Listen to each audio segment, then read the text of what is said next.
We all know the success of a relationship hinges on the core shared values of a couple. So check out WeThePeople.dating. Sign up and start dating today. WeThePeople.dating. Life, liberty, and the pursuit of a partner. Hey, it's Doc Thompson. Got the new show on MoJo 50 coming up. Hopefully you'll join us for that. And as a regular feature, my good friend, my life partner, Chef Patrick Mosier. I mean that in a food sort of way. I would hope so. Yeah. You'll be joining us on the broadcast as well? Absolutely. Every day that you ask me to. Talking food and business and prostitutes, right? Because you're the food biz pro, and that's what the pro's for. It's all about cocaine and hookers. It's all about cocaine and hookers until somebody gets arrested. And then it's about the legal system. And well, you get the point. We'll be talking food and food trends and business. And of course, we'll be spotlighting business as I always have on my broadcast. But Chef Patrick Mosier will join us, and he has his own platform starting soon on Spoonie Radio. Spoonie Radio, 24-hour food talk radio. Can you really talk about food for 24 hours a day? I could, but even I don't want to listen to myself talk about food for 24 hours. So we will have somebody will. Someone will be on the air 24 hours a day talking food, fun, travel, culture, and more than anything, food. It looks like you're losing. I am. Are you losing weight? I am losing. I've lost about 10 pounds. How are you doing it? Funny name, but I've done it with Riduzone. RIDUzone.com, and the stuff works. It's, you get into all that, the molecule this and the found in that. All I can tell you is it makes you feel full, and it keeps your mind off of wanting to overeat. And also boosts your metabolism, Yes, so you're it does. burning more. Yeah, Try it today. It's going to work for you like it's worked for Brad and countless other people. Riduzone.com. RIDUzone.com.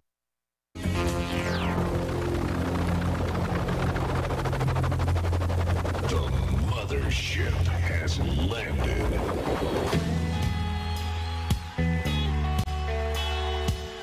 Oh my gosh, it's Friday.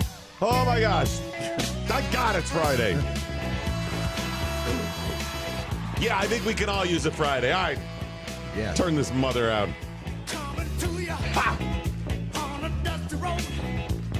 Good loving. I got a truckload. All right.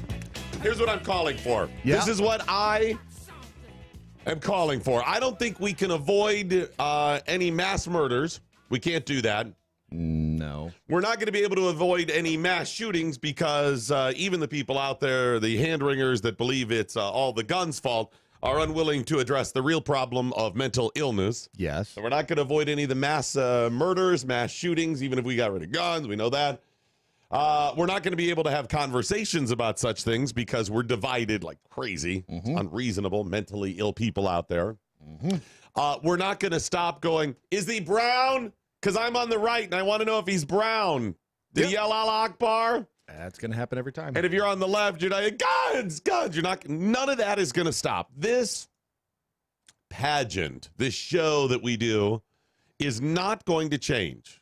Nope. Not as long as people are involved. Right. This is just what we're going to have to accept, unfortunately. So can we at least tailor some of the circumstances around it to make it more palatable to get through? We can try. And what I'm proposing is that every law enforcement officer in America have continuing education classes on public speaking. Not a bad idea. Mayors should also have this, specifically during crisis. Yeah. Yeah, that would be a good idea. You go to the police academy, and you got to learn how to shoot. You got to learn the law. You got to learn all these things. You know this, and they go, okay. And you got to have at least, so many hours on public speaking. Yeah. Yes. Because it's eventually going to happen. It's in your town, and one day you get through it, and then all of a sudden, we got to stand up there in the makeshift podium out there on the street corner of our town. Yeah. You're going to be out there, and a couple of cops that were first responders. Yeah. You got the mayor, you got the police chief, you got the prosecutor, you got the prosecutor's cousin 3 times removed. The 4 assistants. You got the 4 assistants and their cousins 4 times removed. A guy they once ran into at Bed Bath & Beyond. Yep. You've got them all out there. Yep. In a big posse. They said posse. Yes, you did. Standing behind, and you got to bring them out one by one. The whole pop. Can we at least change that? Can we tell them how this should be done? And can we limit the number of people that get to actually talk? That would be wise. It would be smart. Because it doesn't matter if they talk for 20 minutes or 20 hours. We get the same amount of information. Yeah. It's not like, all right, I asked a couple of additional questions, and they finally gave us the guy's name. Yeah. No, we're not giving you that. They give it to you when they're ready. Yes, excuse me over here. Yes. Yeah, Doc Thompson from MoJo50.com. Yes. You just told my colleague Bradley J. Staggs that you could not release the shooter's name. Is that correct? That is correct, sir. My question is then, can I have the name of the shooter? No, sir, you may not. Follow up. Yes. Mr. If I were to look at the shooter's driver's license, what name would be listed? We can't give you that information I'm sorry, either, what's sir. that? We cannot give you that information either. Thank you. I appreciate it. Can I have one more question over here? Over here. Yes, you, Mr. Thompson, yes. What legal name was given to him upon his birth? Well, we cannot give you the name of the shooter. I'm sorry. How about his first name? Can you just give his last name? No, we cannot. How about the two of them combined? How about his initials? No. Is it I'm going to start with the alphabet. Just kind of give you A, we B. Cannot give Does it you, start with the C? No, it's none of those. Does it rhyme with myth or Hansen? No, we cannot tell you any of those things. They just keep asking the same questions. They're not going to tell you anything. No. You know what? Although I cannot tell you the shooter's name, let me bring out here Police Chief Snodgrass, who also will not tell you the shooter's name. Yeah. What is this stuff? It's the pomp and circumstance. Yes, I'm a deputy assistant to the mayor, not the deputy assistant mayor, the deputy assistant to the mayor. Is that with one T or two? Yes, I'll spell my name. It's Thompson. No, I meant deputy. Is that It's like you normally spell deputy. Deputy. It's like you normally do. Is that with one T or two? It's just one. Okay. Just one. Deputy. All right. Thompson also has one though too. So there's two, but in deputy there's only one. Could you spell Thompson? That's THOMPSON. Hold on. T. That's T-H. Yes, I'm Doc Thompson. THOMPSON. Hold on. Spell my name up front so everyone gets it. Is that N or an M? Is it It's both. It's THOMSON. It's not the same letter. They're next to each other in the alphabet, but okay, it's like Tom's son. So T-O-M? No, T-H-O-M, and there's a P in there as well. Okay, can we start over? It starts with a T. Just write down Doc. With a K? Or is that a CK? They have to spell everybody's name up front, and I understand why, because everyone keeps asking for it. But here's the thing. This isn't 1972, where if you don't get the name, you have to run out and try to find a newspaper somewhere or somebody who already had it or make the phone call. You can simply Google it. Well, there's that, yeah. If the mayor comes out and says, hey, I'm Mayor Sneckenbach, Mayor Sneckenbach here of Propsburg, you can go, Mayor Propsburg, Sneckenbach. There it is, and the spelling's going to be there. It's at their website. It's all over the friggin' place. Yeah. But I get why they spell it up front. Fine. But they just belabor it. Yes, they do. And then over and over. They do that. They start off press conference here, a tragic event before we begin. I'm Mayor Smeckenbach. That's S-M-K-E-N-B-O-C-K. And the deputy is Phil Ronitzberg. Ronitzberg. Is that an E-R-G or a U-R-G? And they go through the whole thing, and they spell it R-O-N. Finally get all that stuff out. And they got to announce, everybody there. Then they begin the questioning. The questions come out. First of all, they make their statement. They say usually right off, this is an ongoing investigation. Details are still emerging. We're still uncovering things. Here's what we know so far. Crap went down. There was one person responsible for the crap that went down. X number of people are dead. X number wounded. Beyond that, we cannot tell you anything else, but we will have another press conference in a couple of hours. Sir, can you give us any additional details? No, I cannot give you any other information, as I just said, but we'll have another press conference coming up about 3 hours at noon local time. Is there anything between now and then that you can tell us? No, we'll have no other information over the course of the next 3 hours. But if there is any, we will disseminate that noon local time, 3 hours from right now. The name of the shooter? No, we're not releasing that yet. We'll release that because this is an ongoing investigation. Is there any possible motive that you can think of that you can tell us? We've told you all we can, and I will say that this is an ongoing investigation. We'll have more details as they emerge. Next press conference, 3 hours from now, noon Eastern time. Has anything else? Is there anything else you can tell us about the shooter? Noon Eastern time. Nothing. We cannot release anything else. All right. So noon. All right. Is that Central Time? That's local time. That's Local noon time. local All time, right. whatever local time is right now. Check your watch, and then noon on your watch. Then you'll know. Noon. That's when the little hand is on the 12. The big hand is on the 12. That's exactly. It's noon. It could also be midnight, but right now it means noon. So if it's light outside, it's probably noon. Probably. I can't guarantee that. Unless it's Alaska. I can't guarantee it, but it is an ongoing investigation, so I'll look into that. Thank you. And so it goes. Even though I've given you all of that information, let me pull out my assistant now, who will also say the exact same things. Can you expand on the No, I cannot. sheriff's No, I cannot. comments? No, but the sheriff will speak again at noon local time. Is that about 3 hours from right is now? that Central? That's local. That's right. It's when it's light outside and the two hands are on the 12. Exactly. Most of the time. Okay. We'll look into that for you, though, sir. I like then when they start with the conspiracy theories, too. Even though they've said they cannot tell you anything and it's an ongoing investigation, then the crazy conspiracy. We heard there were 45,000 shooters. We heard that. Can you confirm that or deny that? 45,000 of them, each one of them armed with an Abrams tank. We can neither confirm nor deny at this point. So it may have been 45,000 of them with an Abrams tank. I'm not saying that. I'm saying we cannot discuss any of the details. We heard Bigfoot was among one of the victims. We can't confirm or deny any. So you're saying Bigfoot was one of the shooters? Is that what you're saying? That's all the do you information or do you we not got. have a Bigfoot inside the facility? I'm sorry, sir. Was Bigfoot wearing a Lee Harvey Oswald T-shirt? Mr. Acosta, hand the microphone to the other reporter, please. The other, don't touch her.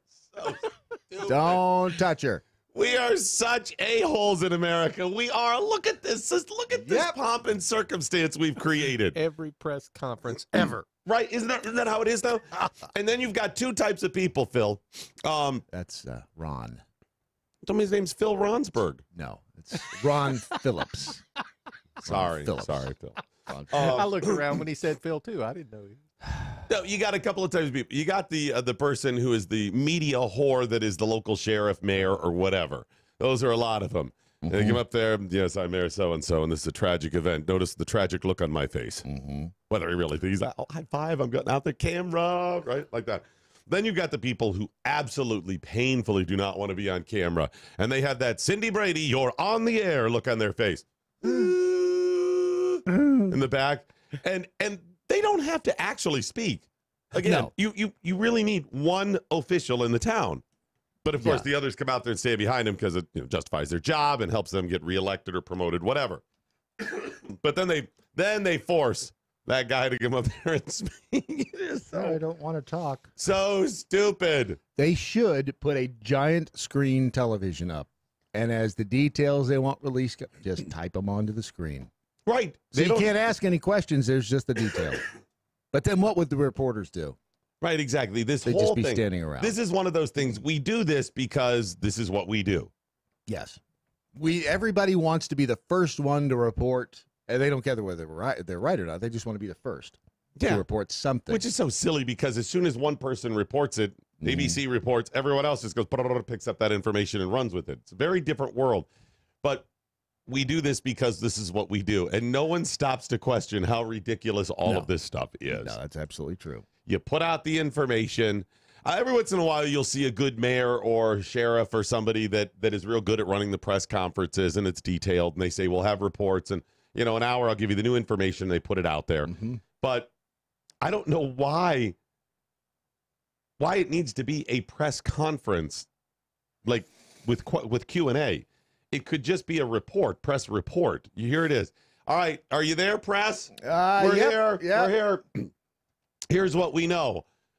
More as details become available. Next information release 2 hours from now, and you walk off. Because again, they've already told you they think they're going to slink around and get him to aha. And then everyone would have the information at the same time anyway. Right. Well, Yeah. and then the reporters run around and they try to talk to everybody. Hey, can we get just a second of your time? Hey, were you inside the club? Oh, yeah, exactly. Tell me what it was like in there. It was horrible. Yeah. It was death and destruction. It was horrible. Did you see anyone? Yes, shot? I saw it. It was terrible. Yeah. It was terrible. I want you to imagine. You've never been in that situation, right, reporter? No. Do you think it would be good or bad to be in a place where you think you may get shot and watch other people get shot and blood and bone and flesh fly everywhere? I think it would be bad. Think it would be bad? Bad. Yeah. Imagine what that's like, right? Mm-hmm. That's what it was like. Okay. Is there anybody going, my gosh, I had always imagined what this would be like, and it turns out it wasn't that bad. Right. It really was not. It was, I mean, sure, it was scary, and I saw some people lose their life. One guy, his head went, but wasn't as scary as Final Destination. really was not. It wasn't what I thought it was going to be. I mean, I sat through Geely. That was much worse than, In the Brady Bunch reunion movie. Speaking of Final Destination, yes. a little bit of sidetrack. There was one gentleman in there that was killed in this thing.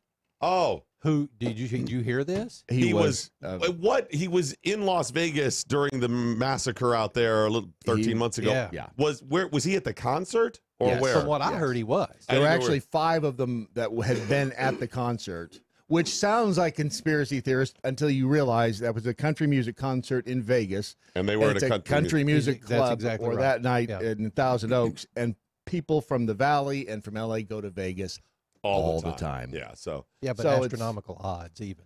Still. Yeah, and there have been several people from the Vegas shooting that have crazy. been killed later. and and let's face it too, there were also so many people involved in the Yes. Las Vegas massacre. Yeah. the odds. I mean, are you had actually- thousands out there at the concert, hundreds, maybe other thousands milling about on the street, thousands in the hotel, thousands in the hotels around it. So, I mean, you could say that's the reason I was asking, was he in the crowd across the street where the guy, shot down, or was he, 2 hotels down? 'Cause, I mean, if I was in the hotel next door, I'd Right. I think he was there. I mean, I think pretty sure he was there There were at a the- few of them that were there, but this guy was killed in. Yeah. And then there are the stories that have come out now about the people who were going to go to the club that night that had been at the concert in Vegas, but decided not to go to the club. I that stopped to buy a lottery ticket, Yes. and we got lost, and we didn't end up making it. Thank God. Mhm. I hate those. You know why I hate those stories? night. Why? I hate those stories because anytime that I was like bumped from a flight and then they're like, oh, one seat opened up, we could put you on it. In my mind, I'm like, was this the flight I was not supposed to get on? Is the plane going to go? It starts. And Have then you ever Brad done asked me that? this weekend. Brad was like, "Have you seen Final Destination?" No, I don't watch that crap. and as the plane crashed down, he thought, well, isn't that nice? I swear, Oh, here it comes. local little 7-Eleven store owners Uh, could get me to buy thousands of dollars in lottery tickets if they simply go, oh, crud, I printed off these 10 tickets accidentally. I'll just cancel them out. All they have to do is do that in front of me, and I'm like, oh, sucker. maybe that's the happy accident that I tell later on after I've hit the jackpot. I'll take them. If they print the wrong one, they're like, oh, crud, I gave you it for Tuesday night. No, I'll take that one too. Mhm. Yeah, but you don't want to do that right now because it's only 90 million anyway. I know, but do you do that too if they accidentally Yes, print it? because you start thinking, oh, crap, maybe this is fate's way of putting something right in my lap. Do I take it? Yeah. I don't know. All right. Yeah, I just wish we would stop being so stupid and predictable in this pomp and circumstance. Oh, that is But that's what so people want. cute I know. that you would think that things like that No, would it's stop. not. It's not going to change. I'm saying I wish they would change. I'm not kidding myself there. Hey, we got your Friday leftovers coming up just over an hour from right now. Brad Staggs has your headlines just over a half an hour from right now. I'd like to take a moment, pause, and remind you you can do a lot of good in the world if you simply switch over to a Patriot Mobile account at patriotmobile.com/doc. It's patriotmobile.com/doc, or if you prefer, you can call 800-A-PATRIOT. That's the letter A and then Patriot, or a Patriot. Is that a word? You know, it could be. It could be like Acosta, Oh, I a see. patriot. Okay. Maybe Yeah. That's what it is. That's 800-A-PATRIOT. Call them today and do some good. Do some good in the world. Support your libertarian and conservative without beliefs. even really trying. Yeah. That's the beauty of it. They said you're probably going to save money. Mm-hmm. And you're going to have amazing coverage, customer service, a very simple thing. So 10, maybe 15 minutes max to switch this thing over. You'll keep your phone number, all of those things. Get a great deal, and you're going to do some good. So every day after this, moving forward, every single day for doing nothing, you are going to funnel some more money, not of yours, of profits from Patriot Mobile, to conservative and libertarian causes. You're going to deny that money, having gone to those leftist organizations and candidates like Alexandria Ocasio-Cortez, because you're not with those progressive companies anymore. Right. And you are going to save money every month. I don't see the downside here. There's not. And you don't even have to get up off your butt. You know what it is? We have this thing in our head. It's a chip from the interdimensional aliens. I mean, hang up, I was thinking. Oh, problem. In our mind, we believe when you say switch up, I'm not going to have coverage. That's what it all comes down to. Yeah. That's really what we all think. Yeah. Then I'm not going to pay as much, and the coverage isn't going to be as good. Actually, I don't even think it's price. I think it's coverage. But I'm saying that if you it's the perception I'm paying less, so I'm getting less. That could coverage. be. Yeah, that could be as well. Yeah. But that is all of it. This is again like one of those cases of we just do what we do. We believe we've become territorial about our coverage. And unless you have a distinct and obvious problem, like I moved to a new house and it's in the foothills of the mountain and AT&T just doesn't work here. Meanwhile, my cousin comes over and has Verizon and it's fantastic or whatever. That's what you think. Yes. I had that very situation, so yes. No, we had that situation at my parents' house, Geneva on Lake, Ohio. 15 years ago, there was only one company that had coverage there. So they were forced to use them if they wanted to use their cell phone at home. And they kept on with this horrible, horrible company. You don't have to do that. You want to take a guess? It was a terrible, one of the worst hold on, companies let me think about this. in the world. Absolutely one of the worst companies in the world. It starts with AT&T. Yes, AT&T. It really was. Wow. And then over the years, I'm like, AT&T is terrible. I know, but it's the only coverage we have down here at the lake and whatever. That was 10 years ago. Look at this. Here's others in the family. They're great now. It's not what it used to be. Stop worrying about your coverage and just try it. How about that? How about sign up? Do you have multiple plans? Sign one of them up over there. Try it. By the way, you know what you can also do? You can also switch back. If you get it and you're like, Doc, it's horrible. It was a horrible experience for me. I live in the foothills. Didn't work. It's not going to be the case, but I challenge you. You can always switch back. And by the way, when you switch back to those other ones, isn't that when they get all competitive for about 6 months? Yeah. I mean, they stick it to you 6 months after that, Yes, but they for do. 6 months, you're probably going to get a pretty good deal. And not the good stick either. No, They exactly. don't give you the good stick. They So- save the good stick for the new customer. Right. So you want to keep giving your money to progressive causes and candidates? That's fine. If you don't, sign up for a Patriot Mobile account today. Just try it. PatriotMobile.com/doc or 800-A-PATRIOT. PatriotMobile.com/doc. Sneaking Duck just tweeted, so you're saying those press conferences are like Bitcoin class ads on the Blaze. First with Tika Tawari reading the script, then with the second ad being read with the same script. I know, not there anymore. I'm not. I didn't think so. Not familiar with any of 1024th that. Golden Taint Sleeve. Most law enforcement agencies' press conferences after a mass shooting can be summed up in 3 words. So many words. And the morning bled, damn it.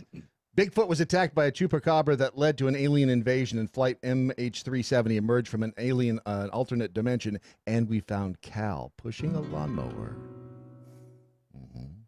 I didn't even say Alexandria Ocasio-Cortez. You said the chupacabra. Oh, that same thing. Oh, You're okay, right, yeah. You're right. Same thing. Okay. And then, of course, thank you for catching the ironic allusion. What are you talking about? Alanis Morissette. Yeah. Don't you think? Wow. What is it with you and Alanis Morissette? She's dude? hot. She's got. Have you seen her lately? Have you seen Alanis Morissette? Have you seen Hot. her lately? Alanis. Alanis. Are there images out there of her lately that Yes. she has not been? I know what all of those words mean individually, but together, Alanis Morissette. hot. Together, years later when she's only gotten older. No, that is not hot. No, you are not allowed to use the word hot anymore. Check those out. No, she's not hot. Is she? Okay, but I mean, she doesn't have a hump on her back. Okay, so she's. What about that one? No, Brad, that's not hot. He doesn't know hot, Ron. You're not allowed to use that. You're word. not. I'm sorry. You are no longer. It's revoked. Your hot card is revoked. I think she's had some work done. Jeez, that's not hot. That's Come not. on, this is the same guy who says Nancy Pelosi was a looker. I know, and still says that about Debbie. What's her name? Schultz. You know, when she washes her hair, that stringy, permed, wet. if she not hot. if she There are some of these women that he brings up that you're like, okay, tolerable if your standards have gotten low because you've gotten old. Do you remember Porky's? Yes. All right, so you just think of her with the socks. The socks. Mm-hmm. You don't. Oh, in the room? Mm-hmm. Are you talking the coyote? What they call her? The hound dog? What they call her? Well, yeah. What was her nickname? I was just thinking, stuff the socks in her mouth. Yeah. Mm-hmm. So no. What are you talking about? Why would I think of her in that scenario? So you're saying anybody in a hot scenario becomes hot? So you take somebody hideous. No. So if your fantasy is, nipple clamps and chocolate or something, and Whoa, you get a disgusting do you have to? That was a private conversation. Sorry, but you put anybody in that situation, and suddenly they become hot. Well, let me think about that for a second. Phil, you got to help me out here, man. Ron. This is Ron. This is. Wow. Okay. I don't like. Okay, I'm thinking of Matt Locke in that situation. It doesn't do much. Well, that kind of does actually. I have one thing to say about that. Walk out.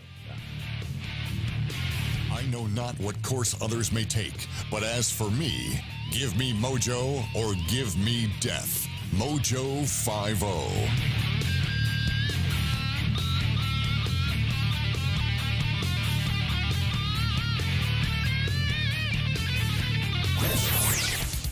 I'm Mike Opelka from PureOpelka.com. Here's your 2-minute drill. For the love of all that is good and holy, please, people, please stop bringing wild animals into your home and calling them pets.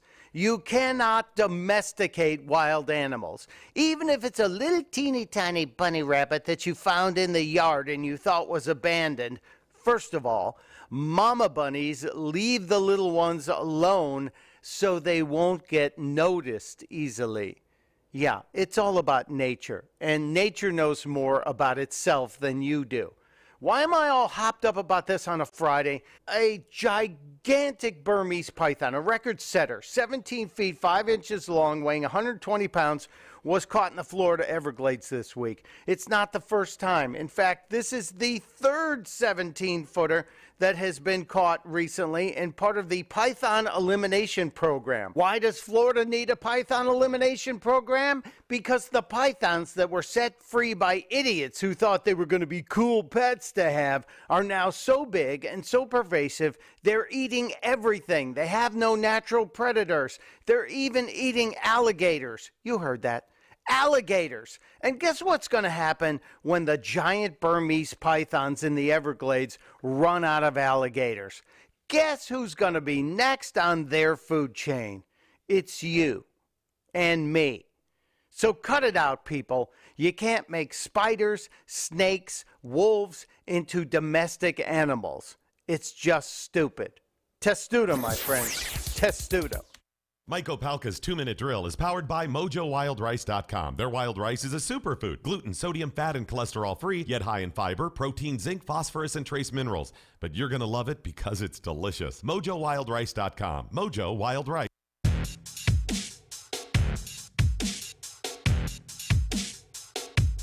Oh, it's nutty. Nutty out there today. I know these people in the MeWe chat room, jackhole chat room on MeWe is crazy. You guys need medication. Go to MeWe.com. It's fun. It's a ride, but understand it's like going to Tijuana, right? Isn't it? With the donkey, right? That's what I'm saying. Yes. It's like going to. So you say to yourself, you're like, hey, we want to go ahead and have some wild time, so we're going to go down to our local club in Walla Walla. Wow. Okay. Then you amp it up a bit and you go, oh my gosh, we're going to go to Vegas. And it just exponentiates. Man. And then from there you go, we're going to Tijuana. Right? I think it was the nipple clamps and chocolate comment that got him all riled. I'm pretty sure that's what it was. I just went over to the hornet's nest. And whack, whack, whack, whack, whack. You listening there in the MeWe chat room? Whack, whack, whack, whack, whack. Wow. I'm pretty sure saying whack, whack, whack, whack was also going to turn him as well. Wow. I was out there last night, kind of late, watching and viewing the chats, and I was like, "Oh my God, these folks!" Oh, So he's a chat voyeur. oh. So you were one of those I guys let them who know I was there. Uh-huh. And then the first question I got was, "Hey, can we camp in your parking lot?" Is that I think that's a euphemism. Oh, it's hilarious. Oh no, it's MoJo Never let Con, baby. anyone let anyone MoJo camp in your coming. parking lot. Well, and I hope you told him that there is plenty of places to the pitch river. a tent. Yeah, right down Right by the next to the MoJo river, River. though. Yeah, Yes. a lot of them were like, they can't wait to see it. Oh, Oh, yeah, yeah. it's spectacular. It's beautiful. The greenery surrounding the river right now makes a perfect canopy under which to pitch a tent. That's right. That's It right. really is. So It's, I got a text from Ron last night. I have to ask him about it. He's like, by the way, how do I find the time traveler videos on YouTube? Do I have to, is there a Grandpa? certain place? And I said, seriously, I responded, just type in, search for time travelers, and then head down the rabbit hole Uh-huh. of just what? Did And, you watch some? Unfortunately, I did. Mhm. Gold, Jerry, isn't it? I spent an hour watching these things, and then I had to pry myself out of the chair. Right. I'm And they're thinking- seemingly limitless, aren't they? Oh my God! And some of them make you go, Huh. See? It's like the ones that are blurry and they go, well, I traveled to 55, 53, and when I got back, I realized that we're headed on a very dangerous path. And they never really say anything. They did you like, watch- you know what they all are? They're all reading a story from InfoWars. That's what they are. oh, probably. So if it's like 10 minutes long, the video, Yeah. and the headline is, photographic proof of time travel or whatever, and you look at it, and then they'll give you one other factoid. So you're like, okay. And the whole time is so many words. Well, the details surrounding me traveling to 50. You don't need to say all that. Just tell me about 5053. Just show me the picture, right? That's and they're too like, easy. Well, and then when I discussed this with my friends about traveling, None of this matters. Just get to the picture. Finally, they get to the picture, and you see it, and it's some grainy ass fuzzy thing, and then instantly they go like poetic license in this. I found out that time travel only screws up photographic evidence of time travel. Now it's Yeah. blurry. Yeah, It warps the emulsion. right. Exactly. Everything else is perfect, except any proof that you could have as a time traveler gets screwed up by time travel. Yep. That's what they always end up saying Did you watch the one where the kid's sitting in the park and it's real windy on the chair on the picnic table. Yeah, and he's like, "Okay, I got to hurry up, and I got to do this, and then I'm going to show you this video." 10 minutes later, he still has not he's shown showed me you the this video, and that's the They're kid coming too. to get him right down Right. now. Oh, but yeah, it still it- won't show you the video. And doesn't a car pull up Yes. like in the background, yes. passing this park, and he's like, That could be them. "That could be who? And how Who's many coming views? to get you? The time cops? How many views has that thing had? Oh, hundreds of thousands. Okay, do you know what? He's making some cash. Who's the idiot now? You know what? And let me pause here and say we're mocking and having some fun with this, but that was really just to start promoting that we have Our new an time actual travelers. time traveler Uh-huh. that we discovered, Mm-hmm. and he was sitting along the banks of the MoJo River. That's what Uh-huh. this is all about. Just to tell you, that's coming very soon. There's a portal right on the river here that some people, it's shaped like the number 4. There is a number Shaped 4. like the number 4. If you can find the 4 on the Have you banks of seen the the MoJo, 4, Ron? I've not seen it. there's the 4. If you look out your window right there on the cement across the way from the MoJo River, on you'll the see boat launch. on the boat launch, launch. not Yes. the side of the sewer. No, on the boat launch It's the into boat the launch. MoJo River. Did you There say is a- not the side of the sewer. That's right, exactly. On the side of the boat launch, there's a series of cracks that look like a number 4. Mhm. And that is the portal into the alternate dimension in which you can travel to and from the Right. future. But you can only do it in multiples of 7. We should put this out and see how ridiculous we can make it and get people to still believe it. Put one out. Okay. It wouldn't be that It wouldn't be that hard. It That's what I. that was too easy. So yeah, Give if me a you challenge. listen, if you have the time and you want a fun ride, just type in time traveler on YouTube. You'll see any of the videos that come up. Click on one of them and then watch all of the other suggested ones and just hop, skip, all the and jump top around. 10 ones. I watched a lot of those. Those were great. I'd recommend something recreational prior to watching them.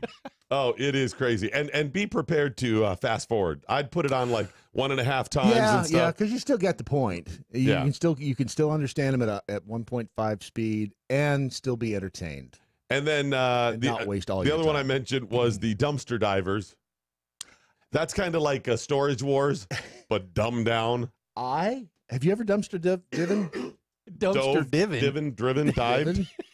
Yeah, how you conjugate it? You I don't- conjugate it your way. I'll conjugate it mine. Listen, I That would have be a fear dumpster of dove, dude. a fear of heights, so I will dumpster submerge myself and dumpster swim. But diving is One year when Opryland theme park was closing down, they dumped a bunch of stuff. All right, Opryland that's a is special- closed. That's Opryland a is special closed. diving circumstance, right? Yeah, there. that's not Okay, really you dumpster don't diving. just dive into any stupid dumpster you see. You don't dive Yes, into the one you do. behind. Yes, No. apparently you do. Look the No. videos. You've not watched the videos. I'm saying if you are selective about where you dumpster dive, I gave one of the things I found in that dumpster away as a Christmas present to my dad. I started to say, please don't say who it is. Oh, he's dead now, so I can. Oh, Dad, God. I got you a box of old potato peels, How did you know?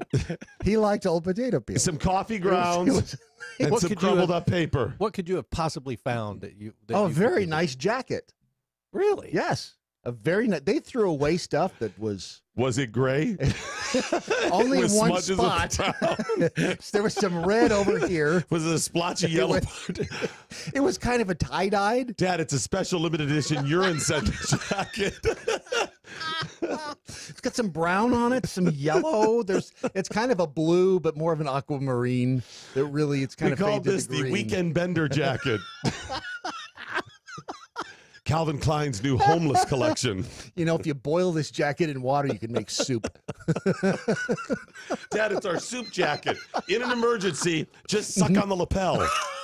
You'll never go hungry. That's right. Plenty of nutrients to be. It was and the beauty of it was when he died, I got the jacket back. See? So That's he- smart so giving he- right there. So you got him to wash a jacket for you. I did. Wow.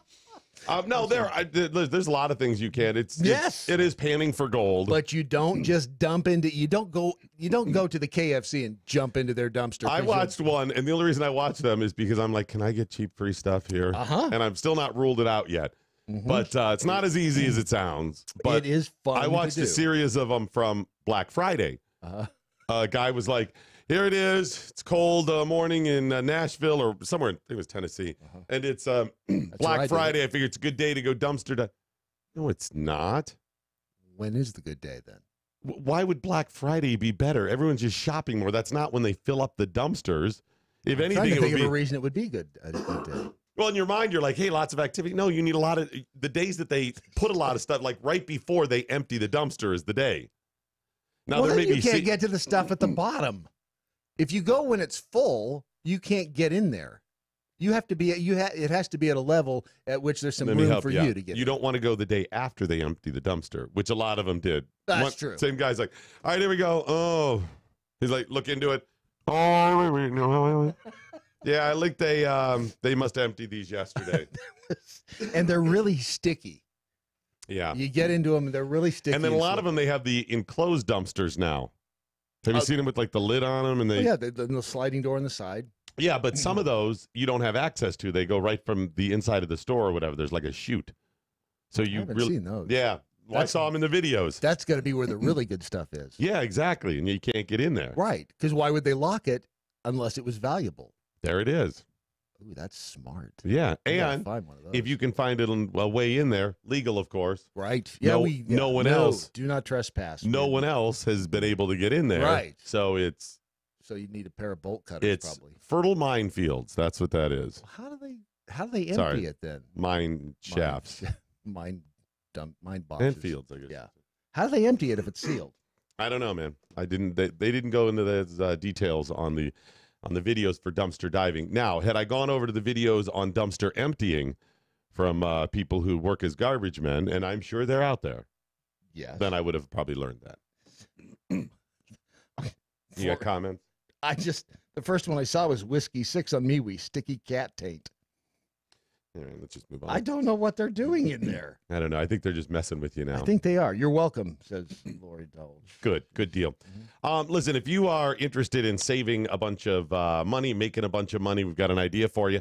Check us out on Black Friday. Black Friday, that would be 2 weeks from today, a 12-hour Building America Marathon. Now, over the course of the last several years, on various radio broadcasts, I have given free commercials away. We have a Building America segment that we have launched here again, and it's just an opportunity for you to hear about cool companies and products and services, as well as hearing a great story about entrepreneurism, because, hey, we all have to have a little bit of that in our lives, make some extra cash. So you get all of that, but the business also gets a little bit of free publicity, and that's one of the things we have been committed to doing, to try to help people out.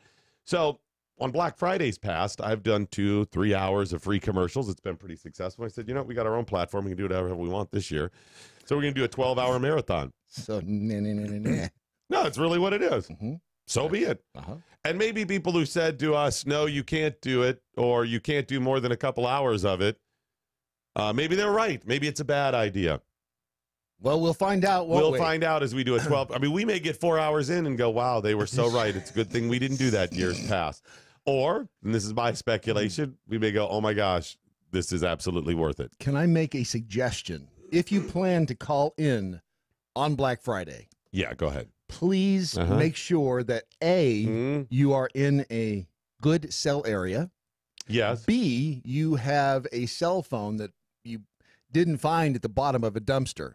Because a lot of times it'll sell when you call in, it'll be we want you to send call in. It's always that. Can you? I know my if Zach Morris would appreciate your cell phone, then probably not a good cell phone. The other thing is, and we're gonna have a list next week of like bullet points if you plan on calling in to promote your business for free. Things like, hey, make sure you have a basic website. Yes.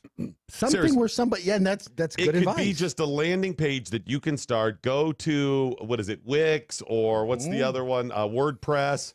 Yeah. Go there for a couple of dollars. Even the cheap templates are free, I think. You can set up a website. Yes. Yeah, Squarespace and Wix are your two big ones.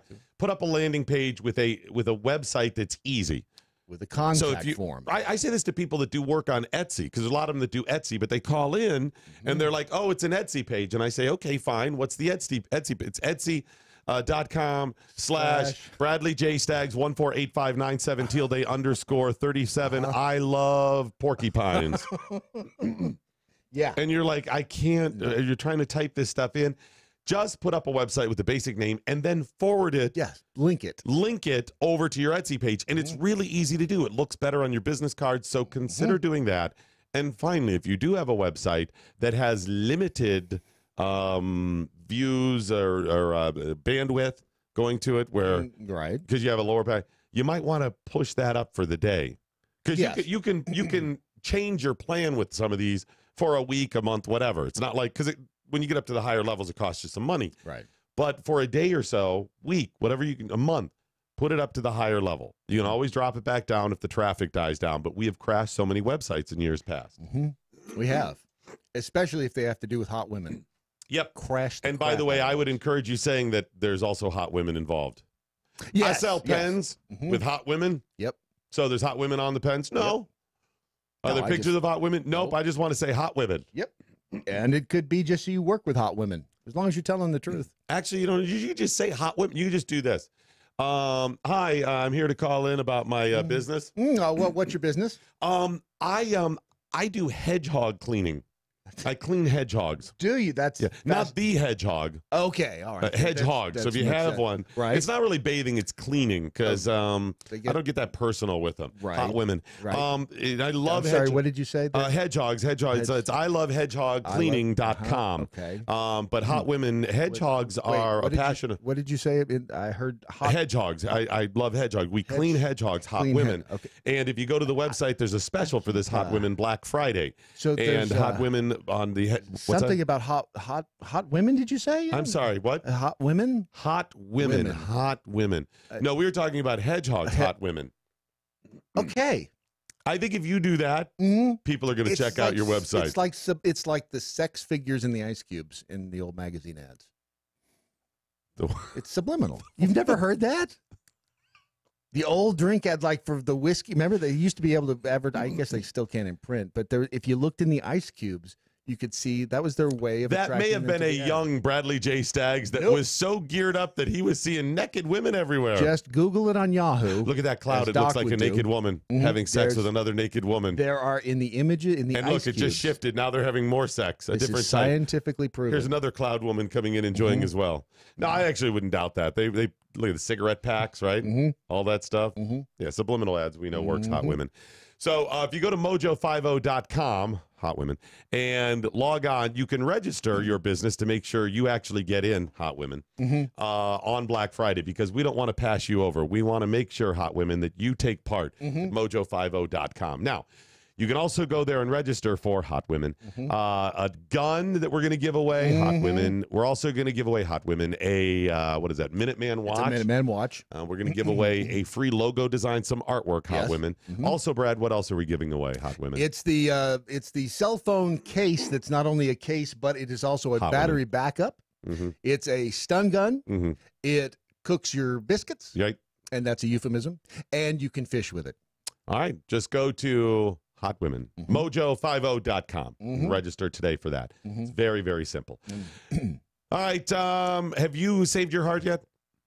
I have every day. And here's the thing. I know people who have weird things, who have like fetishes, well, that cream too. corn. Yes. How did you know? I'm just hot women. The defib thing. When the heart goes Zapper? out of rhythm. When the heart goes out of rhythm. It's called the defibrillator. No, it's AFib. That's it, AFib. Oh, people that have AFib. That have AFib. Okay. Here's the thing. It's like breathing and all the other autonomic things you have in your body. When you don't think about your heart. Like the things you do involuntary. Right, that too. Right. You don't think about your heart until something goes wrong. Because it's there. It's beating all the time.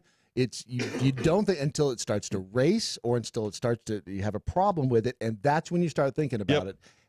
Think about it before something goes wrong. No, it's like, okay, almost every day, if you have a car and you drive to work, almost every day of your life, you go out, you get in the car, you turn the key, and the car starts, and you drive to work. You may get delayed, whatever, but the car works, and you get home. And then one out of every so many days, you're going to get a flat tire or the car doesn't work. Yeah.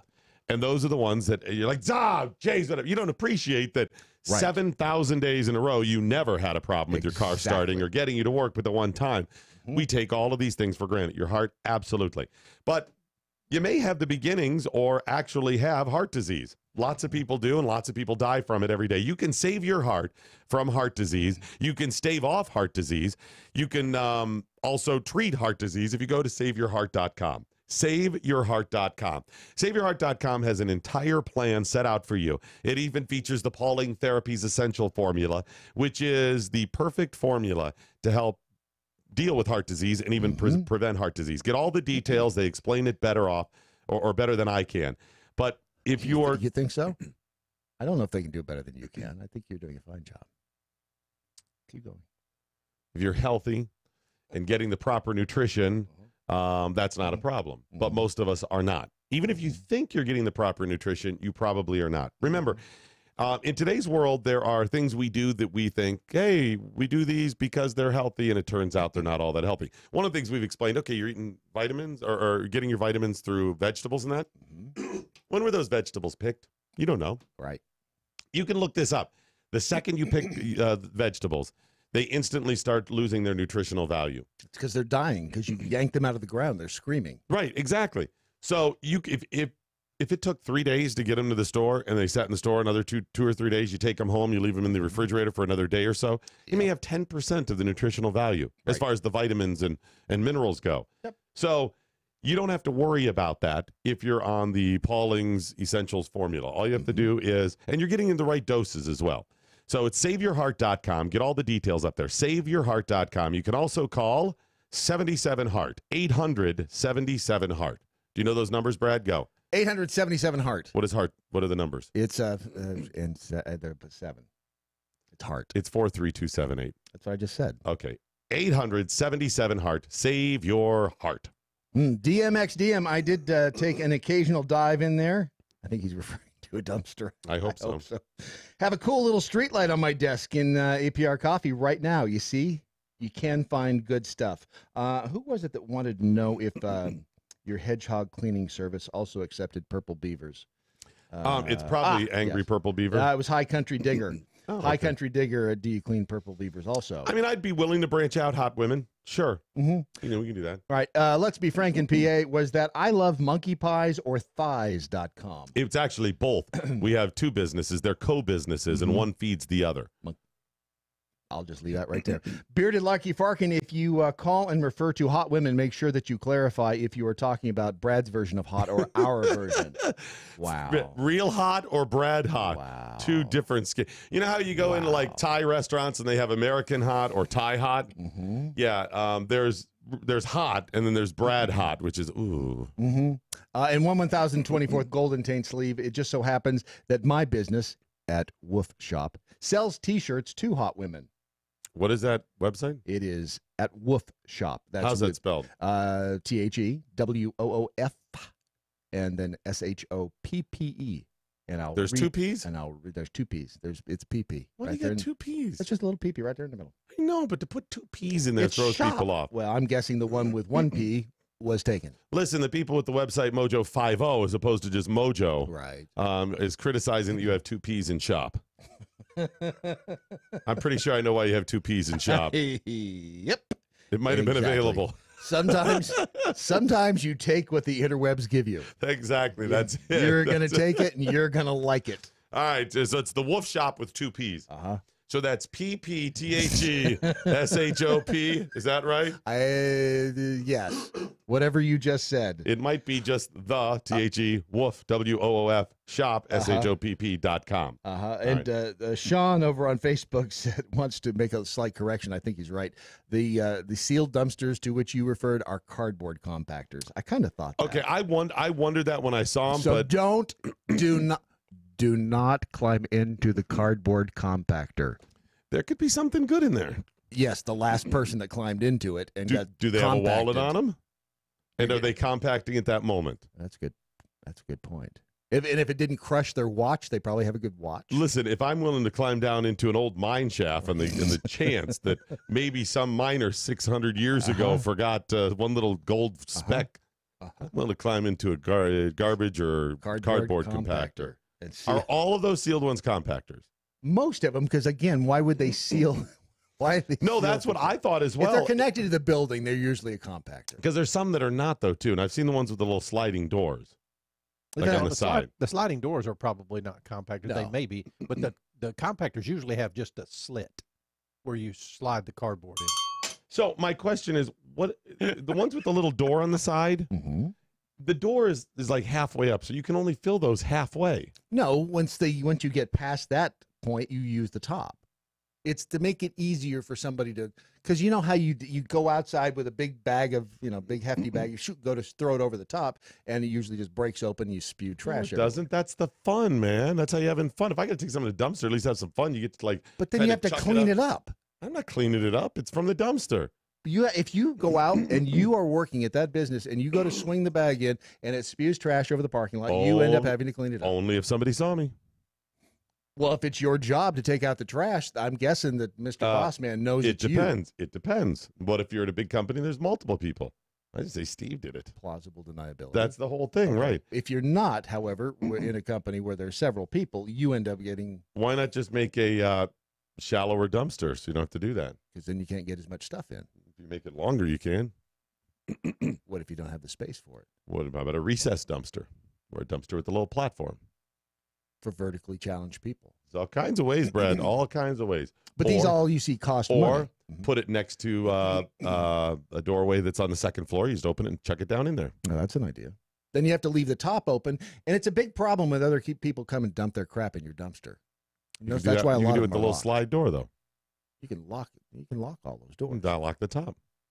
You lock them all so people don't dump their stuff in your stuff. I'm just saying, it's fine. There's always a way to do it differently.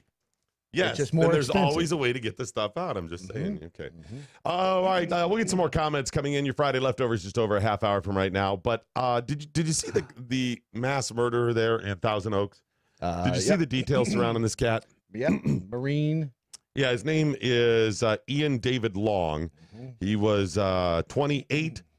They say he stormed the bar. He is a veteran. He is a Marine. He was a Marine. PTSD. And PTSD.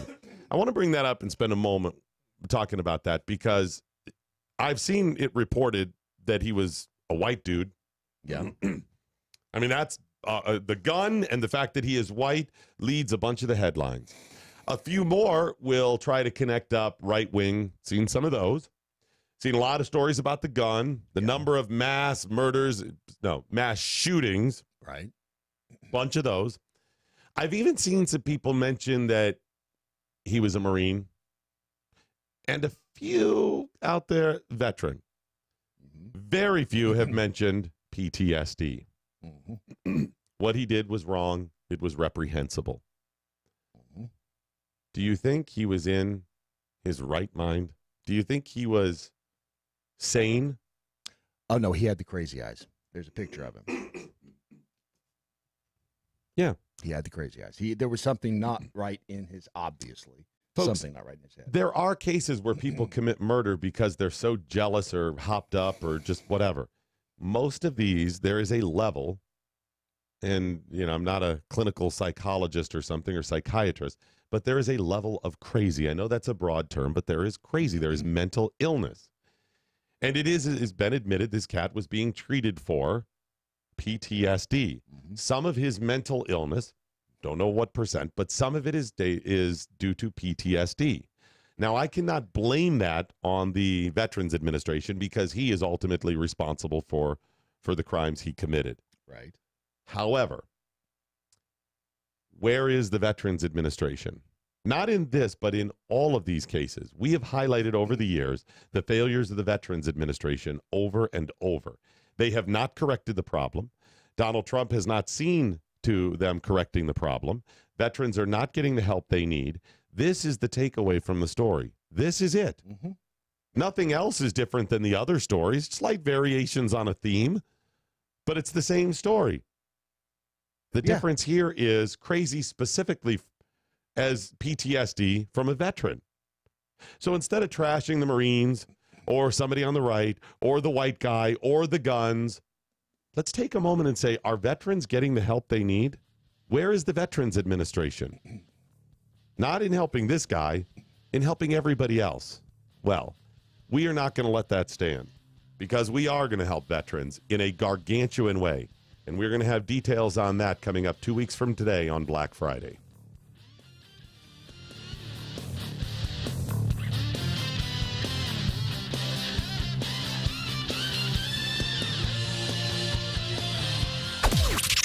This is the seditious, rabble-rousing, liberty-loving, home of fun, entertaining, and compelling talk. MoJo 50. News this hour from townhall.com. I'm Rich Thomason. Some Republicans voicing concern about the integrity of the ongoing vote counting process in Florida. Razor-thin margins in bitter races for the Senate and governor, raising the specter of possible recounts. Another race that remains too close to call, Democrat Kyrsten Sinema taking a narrow lead over Republican Martha McSally in the Arizona Senate contest. Sinema pulled out to a slim 9,600 vote lead over McSally, with 500,000 ballots still to be counted. The majority of those uncounted votes are in Maricopa County, home to Sinema's congressional district. Along with Florida, which is headed to a recount, and Mississippi, which will hold a special election late this month, Arizona is one of 3 Senate races without a declared winner. That's Capitol Hill correspondent Molly Hines. Montana federal judge blocking construction of the $8 billion Keystone XL oil pipeline, pending further environmental review by the State Department. President Trump to travel to Paris this weekend. He'll help to commemorate a landmark event in world history. The president will join other world leaders and heads of state in France to mark 100 years since the end of World War I. A senior administration official says Mr. Trump's participation in the weekend events serve as a reminder of the important role the U.S. played and continues to play in ensuring peace and security in Europe. While there, the president also will participate in a Veterans Day ceremony at an American cemetery. Greg Clugston, the White House. Investigators have yet to determine a motive for Wednesday night's deadly attack at a crowded Southern California bar. A dozen people fatally shot by the gunman, the police say later took his own life. Stock futures in the red this morning on Wall Street. Right now, Dow futures are down about 139 points. The NASDAQ futures off 59. More on these stories at townhall.com. Dating today with all the crazies out there has to be nuts. Yes, it really would. Wouldn't it be nice if there was a place you could go to find people who think like you do? Like me, like libertarians and conservatives? Right? There is. WeThePeople.dating. Amazing. What a genius idea. This is a site that you can go to if you're single and you are looking for somebody who you know you're going to think the same way, as for, from a political freedom standpoint. If you want to date the right person for you, you'll find them in one place. WeThePeople.dating. Never Forgotten Apparel is more than just a premium women's and men's clothing line. It's a movement to remind us to wear American-made and serve those who serve us, our heroes. Never Forgotten Apparel gives 20% of their total sales to nonprofits that support homeless veterans and off-duty firefighters, and 50% to individual veterans and firefighters in need nationwide. Check out neverforgottenapparel.com, use promo code DOC, and get 15% off your purchase. That's neverforgottenapparel.com. This is Tim Barton from Wall Builders with another moment from American history. As the American War for Independence began, the president of Yale was the Reverend Naftali Daggett. When New Haven, the home of Yale, came under attack, about 100 citizens rushed out to meet the British. The Reverend Daggett galloped by them on horseback, his clerical robes flowing behind him in the wind, and he took up a solitary position atop a hill. The 2,500 British soon put the townsfolk to flight, but the Reverend Daggett continued to stand alone, firing down on the advancing troops. A British officer confronted him. "What are you doing there, you old fool? If I let you go, will you ever fire again on the troops of His Majesty?" "Nothing more likely," was the preacher's reply. America's early pastors personally confronted danger and courageously led their communities. For more information on Pastor Daggett and other colonial patriots, go to wallbuilders.com.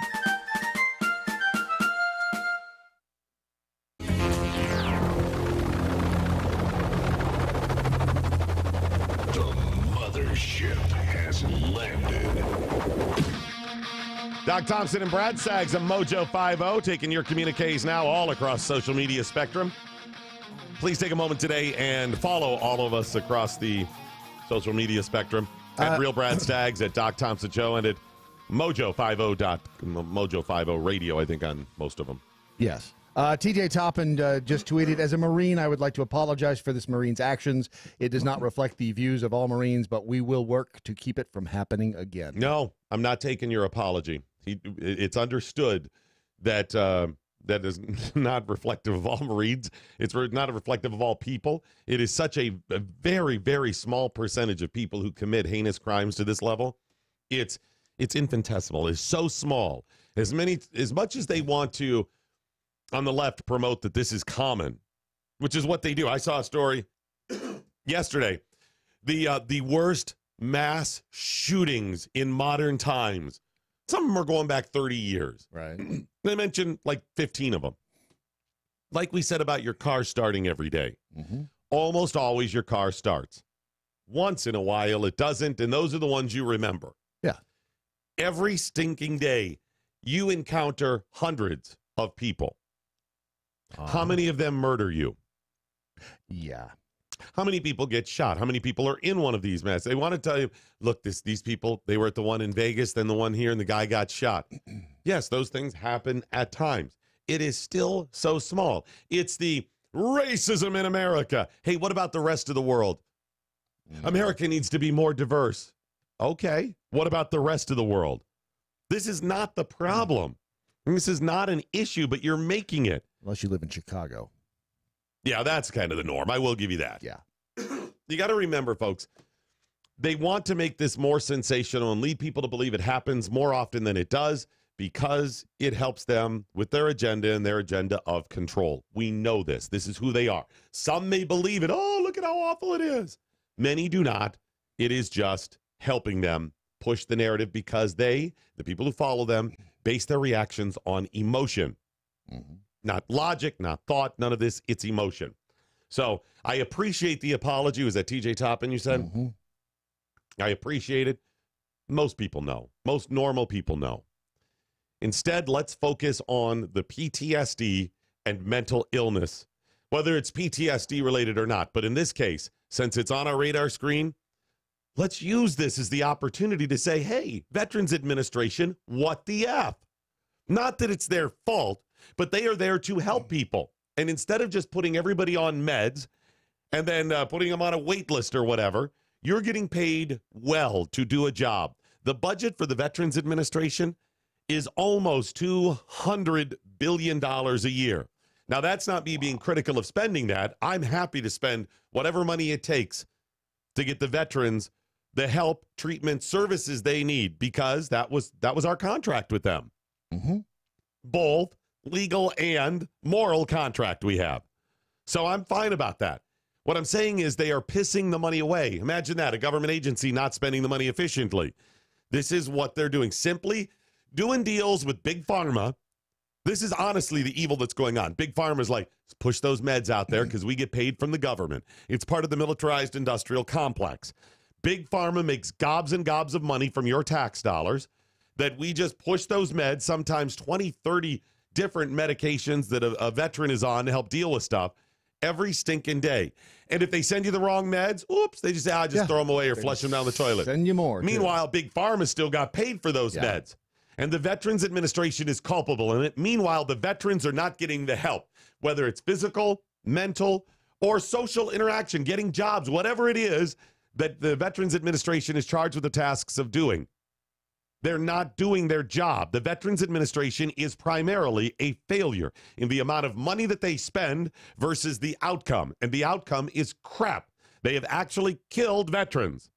So let's use this moment to say, maybe we can help veterans, especially those PTSD, as we discuss mental illness in America. I mean, PTSD, I don't know if it's technically classified a mental illness, but I think you understand what I'm saying. It is still a mental condition. It is still an issue, a health issue. And these are the things that are driving people to murder. So let's talk about that. And I mentioned what we're going to do 2 weeks from today. We are going to announce something which I've almost let the cat out of the bag a couple of times.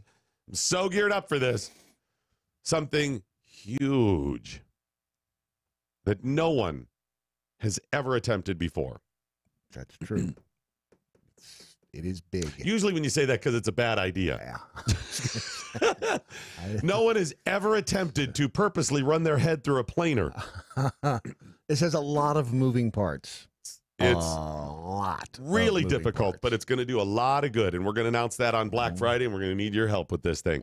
If you're a veteran, if you're a veteran-supported business, if you are just a supporter of veterans and you want to help, oh my gosh, this is going to be good. You are going to love this. Or if you just like the crew from the MoJo 5-0, you're going to like this as well. Lots of good stuff coming. All right, let me quickly remind you about Element Mattress. If you go to elementmattress.com, look, they do a great job, hot women. Go to elementmattress.com and check out their mattresses. Listen, I'm going to warn you right now, as I've warned people in the past, there's going to be a little sticker shock. These are not inexpensive mattresses, and that's because you're buying quality, but there's a lot of good news. This is a mattress that you will have for a long, long time. In fact, it comes with a lifetime guarantee. Mattresses are not something you usually buy every week, so you got to divide that up over the number of nights and years that you're going to be using them. Unless you're just weird and a billionaire. Yeah, that's true. Unless you want to go ahead and do that. That's fine. I'm sure they'll take your money if you want to buy, one every week from them. But you don't have to because there's a lifetime guarantee. They're all made in America. Grand Rapids, Michigan. Right. And you have 100 nights to try it out. And if not, they'll take it back. It's a test pattern or test phase. Yeah. So there really is no risk. Now, we're going to give you 50% off. And by we, I mean the folks at elementmattress.com if you use the promo code MoJo50. Because they know once you try this, you're going to become an evangelist. You'll tell your friends and family. You'll buy other ones in the future. So they're actually taking quite a hit on these. But you have responded nicely. I just got an email from the folks. They're like, oh, yep, we're moving them. We're moving them. People are buying the mattresses. So even if you're considering a mattress anytime in the next year or so, we're going to need one. Get it now. You will get simply the best mattress in America And by that, I mean the best mattress in the world. I have one. This is not me saying, oh, I'm just doing a commercial. I have one. I love it. It's absolutely wonderful. Even my wife, who was so skeptical, one of those blah, blah, blah. So I had to put up with that for a couple of weeks. And then finally it just went away. And hey, what do you think about that mattress? Of course it wasn't. You were so right. Thank you. No, she couldn't Thank do you, that. loving, caring husband who was smart enough to get us an Element mattress. And I'm sorry that I gave you the blah, blah, blah. She simply went, oh, this is wonderful. And I'm like, well, something for the big guy here. How about some props for... You know what? Don't push your luck. Just... Yeah, I'm lucky she admitted that it was good. Normally there's a secret. They keep it a secret, right? It's like they secretly like it, but they're not ever willing to admit it. Anyway, check it out today, elementmattress.com. It's elementmattress.com. Don't forget the promo code MoJo50. We've scoured news platforms and agencies around the globe for today's most profound news headlines. Presenting them now, here's Brad Staggs. And your profound headlines are brought to you by elementmattress.com. Wait, who? Elementmattress.com. You can go there now and chat with Bruce. Bruce? They have a little chat box. You can ask questions of Bruce. But when you go there, go, sup, B. Yep. Tell him we sent you. Sup, B. Say hey. Migrant caravan update. That's still a thing? The election's over. They're still down there. Oh, 2020. The caravan is arriving. The most important election of our lifetime coming up in just a little over, 700 and some odd days. Right around there, yeah. Yeah, very, very soon. By the way, I saw on a website, joked with Ron this morning. It was a story about the midterms. You know what? So you can do that over there now. Okay, fine. You don't have to push that button. You can go over there and push that button. You got him backwards, you son of a No, biscuit. I didn't. Yes, it is. No, it's not. Okay, maybe not. No, it's not. Anyway, yeah. So I go to the website today, and they're still talking about, it's a recount in Florida and all this stuff. And off to the side, countdown to 2020. Yep. It has begun. As we were just discussing, that gunman who killed 12 people at a bar holding a student night, former Marine, PTSD sufferer, Ian David Long, 28. He drove his mom's car to the Borderline Bar and Grill in Thousand Oaks, and he shot the doorman, the cashier, then he opened fire inside the bar room. The police did raid his house on Thursday morning. They have not divulged what they found yet, but the eyewitness testimony inside the bar seems to support the claim that he shot himself dead as well. He was honorably discharged from the Marines, and he is said to have terrified his mother after he returned home from a tour of Afghanistan. So the guy had a long history of mental illness. Before we got into the crazy anti-gun hysteria of these massacres, where every day it's gun like this. Yeah. I mean, it was always out there a little bit, but 30 years ago, my dad used to get so pissed at the media because if the person was anything else, they would just ignore. It was just a guy, just a white guy, a black guy, whatever. But if he happened to be a Marine. Yep. Marine shoots up local 7-Eleven. My dad was like, yep. My dad was a Marine. Well, and this guy, makes you wonder if he should ever have been accepted into the Marines. Some mental health screening should have picked him out.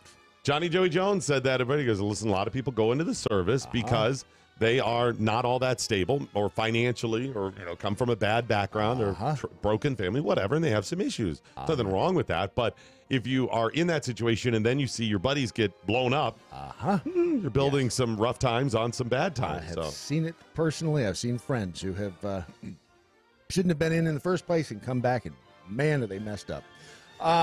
This is a good one. Snoop Dogg smokes a blunt outside the White House, says F Trump. Okay, what's new about that? There's no part of that is new. Give me the first part. Snoop Dogg smokes a blunt outside the White House. No, what's new about... Oh, my gosh, what? Snoop Dogg is smoking a blunt. That is so weird and rare. And then outside the White House. But he said F Trump outside the White House. Yeah, why is that? Oh, my gosh, Snoop Dogg doesn't like Trump again. He posted a series of videos to Instagram of himself. Well, thank God you're sharing that because there's people out there may think, oh, my gosh, I bet Snoop Dogg doesn't smoke blunts and loves Trump. I think it's well documented that he smokes blunts and hates Trump. While UNs is voting and doing all that other BS, I'm at the White House smoking and F the president, said between puffs in the third video on his Instagram account. Well, I hope that there are current events and history classes all over America that are playing this for the youths today because, the The fourth and final video, he's laying in bed at his hotel room saying, back from the White House, everything was smooth, baby. Back in my room watching Netflix. Netflix and chill. Sometime you just got to do it. I don't know if Tim, I am doing something wrong. What's that cat worth? A lot. And I like Snoop Dogg. I like Snoop Dogg. I did until right that second. I know. It just, why? What am I doing wrong? I am beating myself senseless with work. I know. See, I think that's the problem. Try too hard. You're trying too hard. You just got to chill out a little bit more. If you say Netflix and chill, I'm getting up and walking out. Shall we move on? Yes. Sabrina producers are being sued by the Satanic Temple. Sabrina? Yes. Like the old movie that was remade with those other guys then? No, Sabrina, the Chilling Adventures of Sabrina. The Teenage Witch? Yes. Isn't that off the air? No, it's brand new. It's on Netflix. You should try it. That's what they call streaming movies where you can watch them anytime. So this is a new one? Okay. Yes. God, you have no idea, new ideas, Hollywood. They apparently copied the group's statue of the goat, the satanic group's statue of the goat deity. Is it Baphomet? It's like Baphomet. Baphomet. It's like vomit. That's where we get the word vomit. Baphomet in the show. Both production companies have declined to comment on the lawsuit. The Satanic Temple does not believe in a supernatural Satan, but instead seeks to encourage benevolence and empathy among all people. Oh, well, I mean, Satan is known for his benevolence and love and helping people, right? So many things. You know. Wow. Does he sneak in? Doesn't he they say Satan sneaks in as the light or something? He's like Santa Claus, but he gives more, loves more. Yeah, and actually, if you do look at the images, it does look like but how many Baphomets are there? I mean, if you really think about it. Online. The image of Baphomet looks like Baphomet. Right, but those aren't verified accounts. That's Luciana Greaves. That's not, I mean, Baphomet, there's only one real Baphomet. It's Baphomet. Why are you saying that? Baphomet. Baphomet. Right. The others are all just posers. Right. That's all. Okay, we got that cleared up. They're going to be taking some legal action, and they want some money. Well, thank God. I think a little cash. They don't want the money, Brad. They're doing this to make a point. Yes, they are. And the point would be, we'd like a little money. Yes, that's right. That'll make everything a whole lot better. Like the guy who couldn't get his... Got pause 1 second there. You're talking about getting money, and I just looked up and noticed, because we have monitors in here, monitoring, it's like a news center that you cannot see. That's like the inside word for television. Yes, exactly. You're at home, it's a television. Here, it's a monitor. We monitor real and fake news sources all around the globe, and I just looked up and saw some of the wildfires in Southern California. In a town called Paradise. Yeah, it's really coming down. And I saw Alyssa Milano Cookies tweeting that she had to evacuate. Her husband's in New York, and she had to grab the children and a specific type of boot to give them a commercial plug that she's likely endorsing. And she had to have somebody come and rescue the horses from their ranch and blah, blah. And it seemed rather privileged to me. To what? To have the horses? Or? The whole thing. She's talking about this privileged life, yet is leading the charge about how people don't have enough. Give them some of your crap. I'm tired of the people that have, but happen to be progressives, the limousine liberals out there telling me that I have to give more. No, stop it. Until you give a bunch more, I don't want to hear it. You're not allowed to say that. You have friggin' horses. Do you know how much horses cost?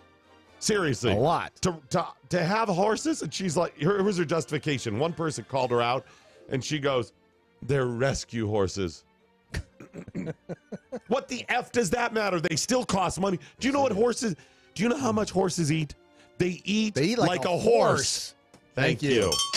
Wow. We've been married way too long. Movie Pass Death Watch. wait a minute. Yeah. Wait a minute. It gets better and better. Wait a minute. I'm sorry. I tweeted that out last night about Alyssa Milano Cookies. She is this privileged and yet constantly bitches that others have too much, so you need to give more. And Tara Talk responded to mine. Pretty sure we all know why her husband's in New York. Because she ain't in New York. Because she's not there. It's so much. Right now, he's sitting somewhere in his hotel room going, do you hear that? You hear that? It's quiet. It's nothing. It's the sound of silence. MoviePass has repeatedly earned the ire of its subscribers for basically being a bunch of douchebags. They sent an email Wednesday, and it read, "We're listening, we're learning, we're changing." Although the email featured a large photo of a puppy wearing a scarf bearing the word MoviePass, and above it in large letter, a letter from the director of barketing. Because you see, it's a dog, and it would be not marketing, but barketing. Woof, I'm Chloe, the director of barketing at MoviePass. I'd like to explain why from time to time you may have had a rough, R-U-F-F, experience with us, but it turns out that I'm a dog and I can't talk. What I do know is that I see these humans working like crazy to make MoviePass better and better for you as fast as possible. They are so grateful for your membership and support while they work it out. Why? What is there? No, MoviePass they're under investigation now. No, I mean, what does the dog theme have to do with it? Who the hell knows? This is another example of who's in charge at MoviePass and what have they been I mean, injecting? I get if they're not even it would still be smoking. stupid, but I would get if it was like, hey, MoviePass is going through dog days or something, and you're like, oh, okay, I'm going to do that. So next week, will they change to Katarketing department? It absolutely, it would not surprise me in the least. It is the most bizarre. If you have trouble, mail me at the Katarketing department. That is what the email looked like. Yeah, it makes no sense whatsoever. Who knows what they're thinking? And again, can I? We had suggested that it's so low priced and so ridiculous that maybe you put $4 in it, buy 20,000 shares for $4 or whatever, and it's a little over a penny and a half a share. Exactly. Why not go ahead and do it? No, not now. No. After that, run. Yeah. Cut your losses. Cut whatever it is. In fact, go to a hypnotist immediately after this broadcast and have them remove any memories of this ridiculous company. This is. They've been a lot of fun. I have to give them that. We need them on the air. We got to interview them. We'd love to talk to them. We'll have your Friday Freak of the Week, Ron, coming up after we take a little break and talk about some yum wild rice. Love the MoJo Wild Rice. Go to MoJoWildRice.com and check it out for yourself. This is a good opportunity for you to try some fantastic products that are healthy and delicious, and that's pretty rare in the world. And not just healthy, but the rice is actually superfood status. This is something that your body needs. You're doing so much good for you and your family, and it's delicious, which doesn't happen very often. No, when you get something that's good for you, it tastes like shoe leather. Yep, or just dirt. And then when it really tastes good, it's really bad for you. Hey, have some greens. I know they're earthy. You know what earthy means? Friday's Freak of the Week. Did I do that? It was the goose, I Oh, swear. okay. Okay. You know when they say something's earthy, you know what that means? It tastes like dirt. Yes, it does. Yes, and that's the healthy stuff for you. Try MoJoWildRice.com. It's not earthy, but it is delicious and healthy for you. It starts with that wild rice company's been in business a long time. They have the wild rice flour and that. So if you know somebody who is gluten-free, has, what is that, celiac disease? Yes. Which just sounds way too happy, like a pleasant thing. Yeah. I'd like to be silly. They're celiacs. Yeah. Hello. No, it's just not. Or if you have zaniac disease. Right. Nutty disease. Zany. You can have the rice, use the rice flour to cook all kinds of different things. So get it today at MoJoWildRice.com. It's MoJoWildRice.com. Try the other edible memories from the Northwoods of Minnesota and Minnestalgia at MoJoWildRice.com. Or go chew on your front lawn if you'd like something earthy. You could do that as well. Today is Friday, November 9th. It is National Scrapple Day. You love that game, right? See. No, Scrapple, isn't that like the little meat thingies cut up and fried, like sausage type thing? It's the first pork food invented in America. Is it like Geta? What's Geta? I think it's like Scrapple, but better. It's from the Pennsylvania Dutch name Panhaus, which is much like Panfar, the Vulcan mating ritual, and tastes much the same. In 1989, East Germany opened it. Opened, what year? 89. Oh, the Haggard-Stout Museum. No. Well, I think that was in 1990. In 89, they opened the Berlin Wall. Oh. Isn't that nice? I mean, it was very That's nice of them that to open- nightclub, right? Yes, the Berlin Wall nightclub, where I mean, you could get. If you couldn't, you didn't have a pulse. In 1990, they took everything from him. 1990. Yes. Lefty Henowitz when he Very close. Who? Very close. Righty Shabowski. I got nothing. Willie Nelson.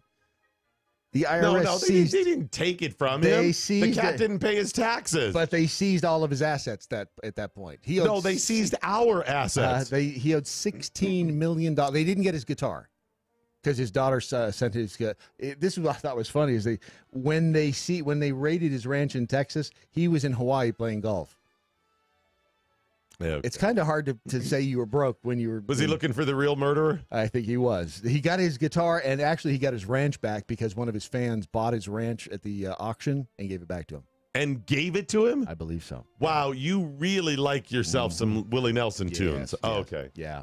Let's just move on to our Friday's Freak of the Week. Yeah. Hey, we know how he did it, and this explains so much. The character of Jack Sparrow became iconic thanks to Johnny Depp's eccentric portrayal of the character. Do you know how he got into character for that character? Self-pleasure. Very close. He sat in a sauna until it affected his brain. No joke. He sat in the sauna until it started to affect him mentally. Either he's lying about that or you don't need to do that. Well, you do if you're Johnny Depp. He's a character actor. No, he wanted you don't. to get into character. No. Yes. You could just, you're an actor. It's your job. You don't worked. Brad, this is like me saying, okay, I could play professional football if I used a bunch of steroids. It's not me. It's the steroids.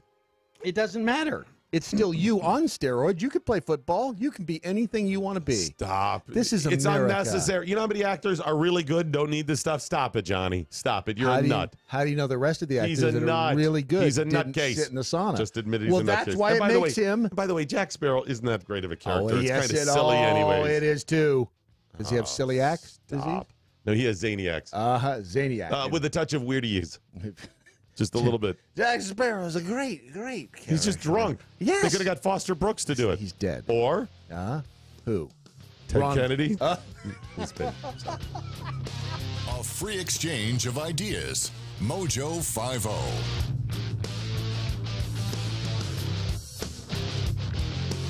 Democrats like Nancy Pelosi are cheering their gains and takeover of the House following the midterm election, while Pelosi, who hopes to become Speaker, dreams of many new investigations against President Trump and restoring the Constitution's checks and balances to the Trump administration. It appears that Trump won't be sitting idly by. On Wednesday, Trump tweeted, "If the Democrats think they're going to waste taxpayer money investigating us at the House level, then we will likewise be forced to consider investigating them for all of the leaks of classified information and much else at the Senate level. Two can play that game.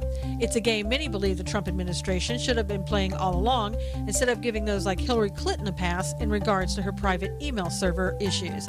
Learning to be proactive rather than reactive is a trait Republicans will need to quickly acquire if they intend to compete with Democrats in upcoming elections. It may also benefit the Trump administration to stop forecasting future moves to avoid Democrat interference.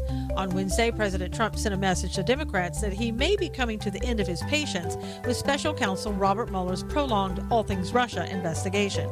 Trump tweeted in part, according to NBC News, voters nationwide disapprove of the so-called Mueller investigation more than they approve. If Trump fires Mueller, it will surely set off a meltdown by Democrats and would most likely hurt him politically. It could also lead Democrats in the House to consider impeachment proceedings against Trump, something Maxine Waters has been wanting to do for the past 2 years. However, with a strong Senate in place, Trump may not be so concerned with future plans by House Democrats. And that's today's Reality Check with Susan Knowles. Dating today with all the crazies out there has to be nuts. Yes, it really would. Wouldn't it be nice if there was a place you could go to find people who think like you do? Like me, like libertarians and conservatives? Right? There is. WeThePeople.dating. Amazing. What a genius idea. This is a site that you can go to if you're single and you are looking for somebody who you know you're going to think the same way, as for from a political freedom standpoint. If you want to date the right person for you, you'll find them in one place. WeThePeople.dating.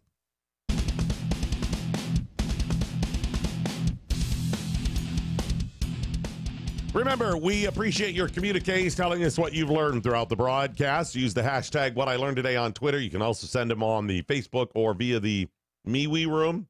What's it called? It's the MeWe. It's the MoJo 50 chat room on MeWe. If you just search for MoJo and then 5.0. We're definitely going to need your comments based on the upcoming half hour because it is time for our Friday Leftovers, brought to you by Element Mattress. Actually, no, it's brought to you by Tar River Arms. You're very close. They're very similar. Very similar. TarRiverArms.com. They have revolutionized the way you purchase firearms online. They are like no other firearms website because you actually get to see the firearms. You need to see the weapons up close, but they have the high resolution pictures and then the 3D imaging, all at TarRiverArms.com. What is their deal right now? What is their deal? What's their deal with them? It is I believe it's still the Glock 19X package that comes with the Glock, the case, and you're going to save what, $75? $75, and it includes the shipping to the FFL. It includes the holster, the outside the waistband holster. It is a veteran owned and veteran run business. You are going to love doing business with them. It's very simple. You don't have to pay those extra charges. You're going to save money, and you're doing some good because you're helping out some veterans. It's TarRiverArms.com. TarRiverArms.com. And now, Doc Thompson presents the Friday Leftovers. These are the great stories we did not get to earlier in the week, but we will get to them now. Avon Park Sergeant Amanda Dietman found what she believed to be a suspicious vehicle around 8 a.m.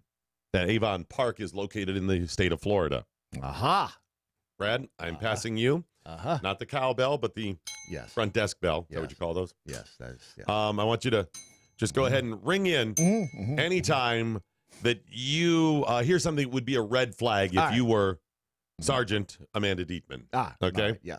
Because, again, she sees this vehicle around 8 a.m. and she's like, that looks a little suspicious. So anything that would look, right off, you say, that looks suspicious. That's a red flag. Just go ahead and ring that bell and stop me. All right. A man was inside the SUV. No, not yet. Asleep. While it was running. And in drive. Is that one of them? Yeah, that's one of them right there. He had gloves on in Florida. Next to him on the seat, a screwdriver and flashlight. Maybe he had car trouble. The rest of the car was filled to the roof with a wide variety of items like jewelry, cash, an air compressor, youth football jersey, cologne, Q-tips, kitchen items, some things from a garage, a rake. Is it any of those? Yeah, especially the Q-tips. Okay, yeah. Yeah. The same items had recently been stolen from various houses in the neighborhood. Wait, the previous couple of nights. He stole Q-tips? He sold, amongst other things, a pack of Q-tips and cologne. What did it smell like? What kind of cologne was it? I think it was Trump. All of those things in the car. Upon further investigation, they discovered 2 additional issues of note. There were illegal drugs in the car. Yeah, that'll do it. And the SUV was stolen. That will do it, too. Yep. There were a lot of clues right there. All right. So, having allegedly committed multiple crimes, he decided to, with the loot in the car. Do you know how exhausting it is? That was running while in drive. It's exhausting to steal all of that stuff. I am so tired. I can't even put it in D. Wow. I've been tired where it's late at night and you're like, I just cannot finish the dishes or that work. Yeah. I'll just get it in the morning. I'm just going to stop right in the middle. Great. In the middle of driving? Yeah, that's probably not a good idea. Not a good idea. Jimmy Ray Jackson. Oh, Jimmy Ray. Faces charges that include 4 counts of burglary of a vehicle, 2 counts of burglary of a structure, 4 counts of possession of burglary tools with intent, 2 counts of grand theft, 2 counts of petty theft, 2 counts of felony criminal mischief, 1 count of grand theft of a motor vehicle, 1 count of possession, 1 count of possession of paraphernalia, 1 count of driving on a suspended license. And being a dumbass. And they say more charges are pending. Wow. Okay. They do all of those things. You've got this many infractions you're racking up. And you're like, I'm just dozing off right here. Yeah. I'll get to that. That's a good place to sleep. See, because I'm thinking, Brad, if I had the stolen goods, maybe I want to get them away from me or out of public view or hidden or secured as quickly as possible. You would think that would be the wise criminal's move. Which is why we have pro-criminal tips, Brad. Just, it's to help the youths out there. Yes. You know, I don't want you to be a criminal, but if you're going to be a criminal, be the best damn criminal you can, right? With a little effort, you too could be that good. Pro-criminal tip number 519, don't fall asleep in public with the stuff you just stole. Just never a good idea. Moving on, Tampa Bay cops received a report of a man sitting inside Thompson's laundromat. You own a laundromat? No, this is not mine. Just happens to be a coincidence. Okay, gotcha. All right. Making sure. Can I do that again? Rudely interrupted. Sorry. Tampa Bay cops received a report of a man sitting inside Thompson's laundromat, fapping in public. And wait, I should know what that is. I should know what fapping is. Fapping? Yeah, what's fapping? Ron, do you know what? You don't have to incriminate yourself. Just give me. I was going to say, if I don't know what it is, waiting for Brad to come. I'm fairly certain that Ron does not know what it is. Fapping. This is just. You know what? Let me. I'll just read the scenario or share the scenario of what the cops encountered when they got to Thompson's laundromat, and see at what. Just ring in there, Brad, when you got a clue of what you think it could be. I'm going to be sorry I asked, aren't I? When cops arrived at Thompson's laundromat, they saw 20-year-old Carlos Salvador sitting in a chair. Okay. Nothing. No. Watching pornography on his phone. He was naked from the waist down. Got it. Yep. Got it. With Mr. Johnson standing at attention. Yep. Yeah, I got it. You got it? Yep. I'm with you now. Ron's still looking like, I don't know. Is that like vaping? No, dude, I haven't. Oh, you haven't? Okay, good. Ron's like, I sit all the time. I didn't know it was called fapping. Yeah, but I thought you said there was only one person in the car. How did Johnson get in there? No, he was also at the laundromat. He was just doing some whites. Gotcha. By the way, Matt Locke just texted, I know fapping, he said. That's nice. I'm fapping right now. I'm not only a customer, I'm the president. Hi, Matt Locke from the Fapping Association of America. Have you been to Thompson's laundromat? Wow. He explained to the cops that in case you haven't figured out what fapping is yet, it's masturbating. Oh, wait, what? That's what it is? Yeah, exactly. Matt's like, whoa. I've been doing it wrong. What's with the squirrels? He explained to the cops that he's masturbated in public in the past because it helps with his anxiety. So, well, that's. I didn't realize this was a recognized anxiety treatment. Oh, yes. I mean, it's Mr. Staggs, I understand you've been struggling with anxiety, right? Very, very. And the drugs haven't helped that much. Not even, no. Have you considered masturbating in a laundromat?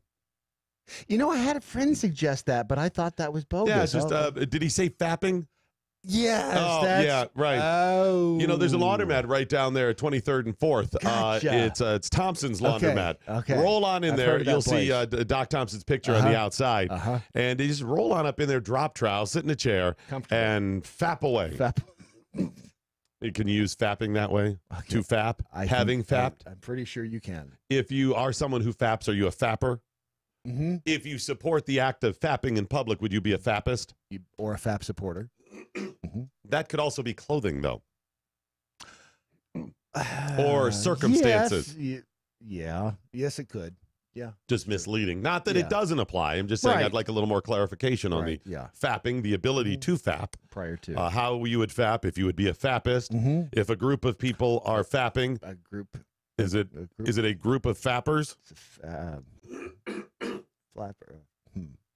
Few more tests. Look it out there. I think so. So it helps with his anxiety, Brad. I mean, and you can't fault a guy for that. No. The ironic thing is it helps with his anxiety when he masturbates in Thompson's laundromat. It doesn't do so much good for other people's anxiety. It kind of raises their level. Of anxiety, and I see what you did there with raising. Thank you. So, oh my gosh. If they just join in. Yeah, the other 14 people inside Thompson. Hey, I'm just fapping. I got a problem with anxiety. It's a protected class. That's right. You should see what he does for his sleep apnea. Wow. You know what he does for his eating disorder? Oh, boy. What? I have an eating disorder. He was charged with 1 count of exposure of sexual organs. Lincoln, Nebraska cops responded to a report of fraud from the Wells Fargo at 70th Street. The bank manager reported a woman attempted to cash a $2,800 check in the drive-thru, and she was told that she could only receive $1,000 back because there's a hold on the rest of it, when you cash checks. Yep. When she was told that, they said she was acting kind of suspicious, looking around and a little anxious, and almost as if somebody was fapping next to her. Or like she needed a good fapping. Good fapping, yeah. When they told her you can only get the $1,000 back, she was like, never mind, it's okay. Never mind. I'll just, no, it's okay. No, it's fine. Wow. That's when the manager and teller are like, it looks a little odd there. Something's weird. They looked a little closer at her identification, and they said, oh my gosh, it's not actually her. Aha. Verified then she was not who she claimed to be. Mm-hmm. When the officer arrived, the woman accelerated out of the bank lot. Right. Lost control of the vehicle, striking a curb. Then she hopped out and fled on foot. That always works. That didn't work. Oh. The Nebraska State Patrol Air Wing was called in to assist in the search. The Air Wing? Yes. Who knew there was an Air Wing of the Nebraska State State Patrol? Right. There was also a canine unit called in. Wow. They really wanted her. They did. None of that was really needed, though. Why is that? Because she was just apprehended by a guy in a lawnmower. A guy just on a riding lawnmower? Yeah. Okay. She's running. And he's, hold it. And he just grabbed her and called the police. Held her down. Seriously, we need the Air Wing. I want a canine unit. The command structure will be set up here. Bring in the trail. Beep, beep. Bring it in. I want the off-duty cops called in right now. Get the local guys on and contact the FBI. Then call the milkman and tell him no more cheese. And roadblocks in a 13-block radius. All communications will come through me and Central Command. I got her. We already got her. I'm on my John Deere. Yeah. She's sitting on my lawn. Wow. And hey, don't worry about paying me for mowing the median here. Yeah. Just doing my job, officer. Just doing my job. Yeah. Concerned citizen here. Civic duty. Wow, they really wanted her bad. They did. Yeah. They did. Mm-hmm. Concord, New Hampshire cops reported that a vehicle crashed into the front entrance of the office of the state DMV. While I can't condone that, I can't understand it. Yes, exactly. Yeah. No one was hurt, but it damaged the front facade and awning of the building, and part of the building then to be evacuated. It's still being investigated, but so far, driver impairment does not appear to be a factor. Really? Why? Okay, you're not impaired. That leaves me with two possibilities. Did it intentionally? You're a moron, or you did it intentionally. Right. Yeah, one of those two is the only. Oh, I shouldn't hit the buildings. The buildings are go away from buildings and things. It's not clearly labeled. Do you see a sign that says don't hit building? I don't see one that says don't hit the building or the people. No. So you're either irretrievably stupid or you're normal and hate the DMV. Well, there's that. Yes. Yeah. There's that. I think they could likely avoid this in the future. How's that? Don't have me with the number 4,872 and you serving 9. Mm-hmm. I was going to say, once she hit the building, it only took the people behind the counter 3 hours to get up and walk out and see how she was doing. I mean, they were busy. Okay, a woman has hit the building. We all may be in jeopardy. We must evacuate immediately. I'm getting up now. Took him 17 hours to evacuate, which beats their old record of 17.4 hours. You have seen Zootopia. I have. It is such a brilliant damn theme. Sally. So I need you to run the license plate. 79834. 79834. 79834. 34. Have you seen that scene, Ron? Brilliant. 3. Every time I go to the DMV. Every time. Hey, Flash, want to hear a joke? No! Folks, if you have not seen it, just look for DMV scene and Google Zootopia's DMV. Look it up on YouTube.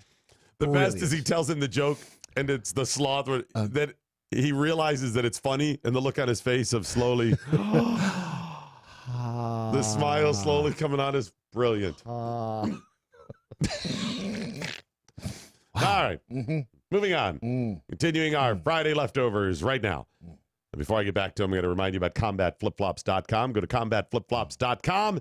It's not the flip-flops you need in combat. Nay, it's not that, Brad. That would be silly. These are Combat Flip-Flops is a company that is actually doing some good in the world with the profit they make. They are not a greedy corporation that takes every bit of their profit, puts it in their pocket. How's it work? They actually give a portion, and I believe it's $5 per each pair of flip-flops to an organization in Afghanistan that is schooling women and girls. That is giving them but they only give their money to foreigners. Right. Well, you know what? This is in a country where women are oppressed. If you really give a crap about women being oppressed, I mean, really oppressed, as in they are treated like crap.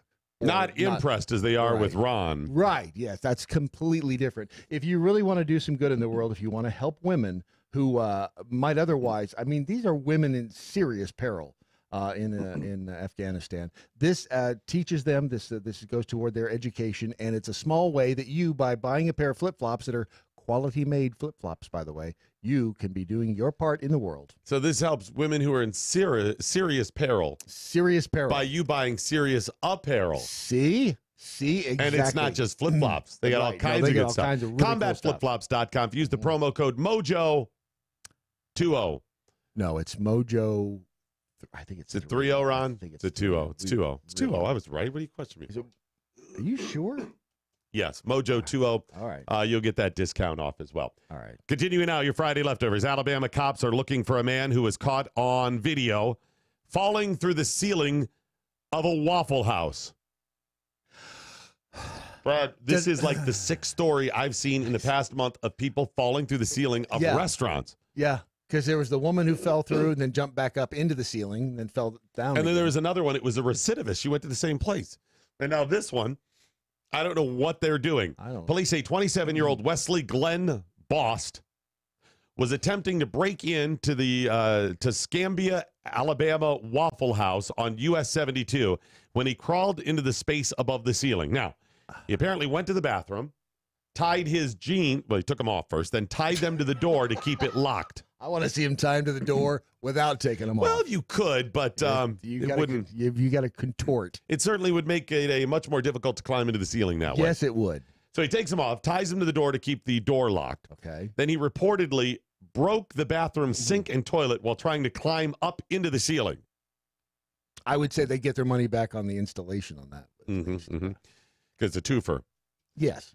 As he made his way through the restaurant, crawling through the ceiling, restaurant patrons, and this happens, they're like, why is the ceiling moving? And little bits of debris and dust are starting to fall, and they know something's up. So most of the time, they get a lot of this on camera. Yeah. Because they instantly pull out there. They get a warning because something's going on there. Take out your phone. Yes. Restaurant patrons started filming, and then sure enough, he comes down with a crash. Ta-da! And their hash browns were certainly topped and scattered and covered and filtered and insulated and debris and mushed, all of that. Did he stick the landing? No, he didn't, but he stuck it to some of the patrons who tried to block him from leaving. Well, there you go. He immediately this is a pantsless man who fell through the ceiling and tries to run out, and patrons are like, stop him. And they're slipping around on the debris. It's like a slapstick routine. Like the floor had been greased. Oh yeah. And he's throwing chairs at him and fighting him on the way out. The video, if you find it online, is from, I believe, a waitress who, Alabama's a southern accent there, and she's going, "Holy sh!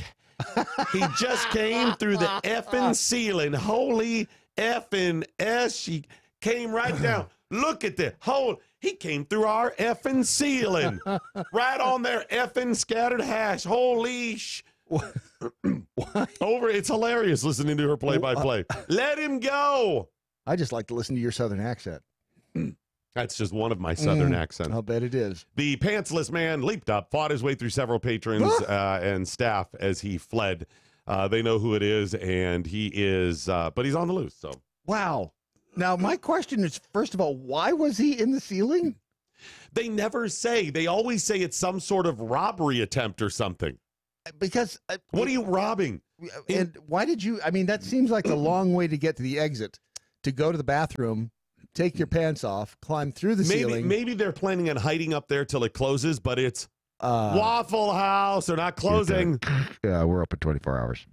Here's my plan. I'm just going to wait till they close. Then I drop down like a ninja, and then I rifle through the cash drawer, and then I climb back up in the ceiling, wait until the next time they open, and then I just walk out with the regular customers. It's genius or whatever. Yes. Wow, they still haven't closed. It's been like a week. I'm starting to get hungry. And he looked over, and the skeleton of the last guy that attempted that was right there. I don't know what. I think a lot of this has to do with the drugs. Are you suggesting that he was hopped up on something? Well, he also took his pants off, and whenever the clothes come off, you got to know there's likely meth involved too. Seriously, so hot on the meth because otherwise he would have been fully clothed in the ceiling.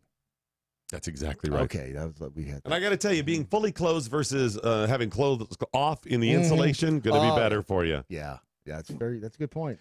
And if you are going to take off a piece of clothing and then crawl along the insulation. Pants, shirt. You don't want to do either, but if you have to pick one. Oh, man. Is this really a fact? Do you enjoy scratching? Well, I'm wondering if are underpants included, because if you got underpants on, then I'm going with the shirt, because you got the important stuff covered. So you're not going to get the insulation there, but you would get itchy up top. So you want the shirt if you're wearing underpants. If you're not wearing underpants, get the pants. $20, same as downtown. Thank you. 26-year-old Dante Grayer attempted to rob McDonald's in Macon, Georgia. It didn't go quite as he had planned. He entered the McDonald's armed with a handgun and wearing a wig. He demanded to speak with the manager. Then he demanded that the manager take him into the back to the safe and open up the safe. Okay. The manager complied, took him in the back, opened up the safe. Dante took the money and ran. Scot-free. Gone. Perfect crime. Like the wind. Except as he ran, he accidentally shot himself in the groin. Ow. Ow. For a moment. Ow. For one single moment. Adulation. Right? Euphoria. Oh, bang. Oh. Think about it. The whole time you're like, I got the wig, I got the gun, get in there. Right? The energy, the adrenaline flowing, get in the back, got it, whatever. All I got to do is just get this away. It's like planning and whatever. He covered it. I can't believe he's actually open. I got the money. Yes, I got the bag. And it's all over in a flash. The employees fled to the front of the store when he shot himself in the junk. He managed to make it out of the store. Employees called the cops. The officers quickly found him when they arrived by simply following the screams of pain. Yeah. And the player. Oh my God! Oh my! Wow! I got shot in the junk. They just followed the screams of pain like that.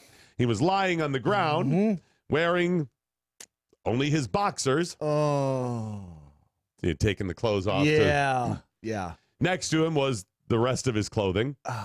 The money. The gun. And the wig. Most of it covered in blood, mind you. Yeah. He was taken to the hospital and will be jailed upon his release. Here's one where I say he paid. He paid. Let him go. He paid.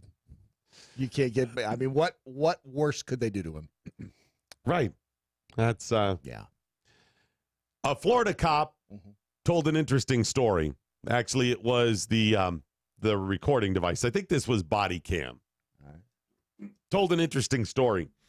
He was doing 70 miles per hour, driving down the road, patrolling, when he noticed a car going in the opposite direction around 90 miles an hour. He flipped that bitch over the center median, then accelerated to over 140 miles per hour at one point. Wow. Passing cars on the shoulder at about 130 to catch up to that scofflaw. Wow. He realized while doing this that his actions were potentially more dangerous than a driver going 20 miles over the speed limit. Yeah, I would say that probably is logical. He was passing cars on the shoulder 130 miles per hour. All they saw was a black and white streak. He realized that this was potentially a problem, and he's caught on the video saying, I don't recommend doing that, what I just did. He even says that. When he finally catches up to the driver and pulls the guy over, pulled him over near some dry grass. Okay. His car had been revved up to about 140 for a while. Yeah. And he pulled him over onto some dry, high grass. Yeah, that doesn't end well, does it? Brad Staggs, anything coming to mind there? Oh, I'm thinking the brush fire that ensued. That's exactly what happened. Yeah. The cruiser, the underside of it, the hot 140 mile per hour searing heat engine, made contact with the very high, dry grass. Poof. Poof. The cop car burned up. Oh. Now, just before it burst into flames, on video, it smells like smoke, he says. Wonder what could be burning. Then looks over at the car and says, I think it's trying to catch fire. I wonder if it's trying to catch poof. He then struggles to get a fire extinguisher from the vehicle so he can stop the ensuing grass fire. Yeah. He doesn't know how to operate it. Oh, well, there's that. Yes. Eventually, it really didn't matter too much because the entire cop car went up in flames. He, on camera, at that point, when it is totally engulfed in flames, says to the speeder, it's okay, just go. Oh, wow. He let him go? Whoa. Dude in the other car is like, damn. Right. Really? Thank you, God. Interesting story. Wow. Interesting story. While I think he's probably listening this morning, I'll go ahead and tell you my dad was a police officer in the town where I grew up. Pulled off the side of the road chasing somebody. Yeah, that. Pulled off the side of the road chasing somebody. Car died. Burnt that sucker to a crisp. See? He had to jump out through the fire and flames, and they wouldn't pick that dude up that he was chasing. They didn't let him go? No, they didn't. Well, that doesn't seem right. But that's what happens. Should have done it in Florida. Wow. See? Your dad is undeterred by a simple cop car burning to the ground. That stuff ain't going to stop him. That's right. Not. I'll track you on foot. I'm never letting this go. He's gonna like a bloodhound. He will hunt him through the woods. Wow. Number one, this would never happen to me. All it would do is piss the cop off more. Somehow they would charge me for the vehicle. I don't know how that happened. You would get charged with the cop car. But I love it. The cops just like. Just go. Just go. Just leave. Honey, how was your day? And here's the ironic thing. What'd you say? He passed all those? 140 miles an hour. If you just remember pass. Pass? That's fire extinguisher. Pull pin, aim, squeeze, sweep. That's how you remember how to use a fire extinguisher. If you'd only remember that. Yes. How about the other cars pass him going, oh, look at that. Oh, see? Yeah. That's right.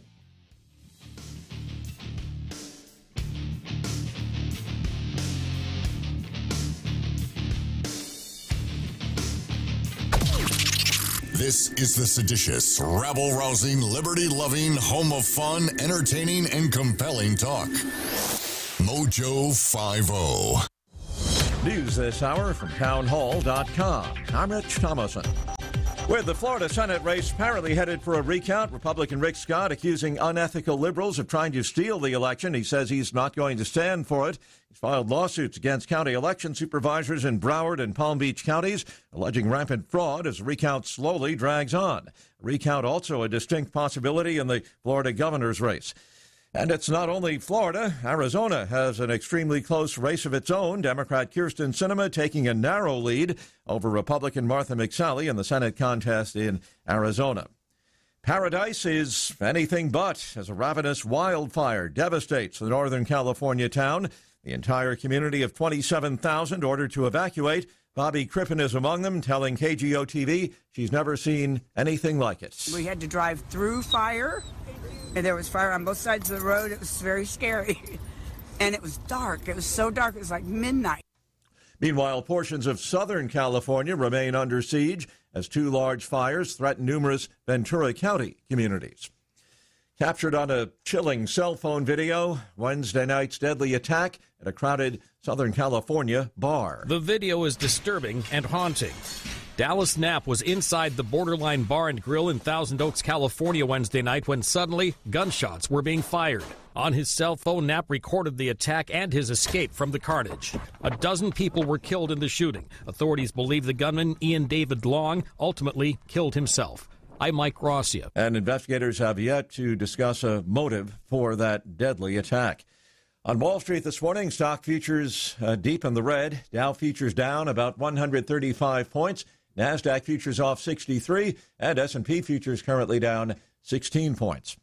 More on these stories at townhall.com.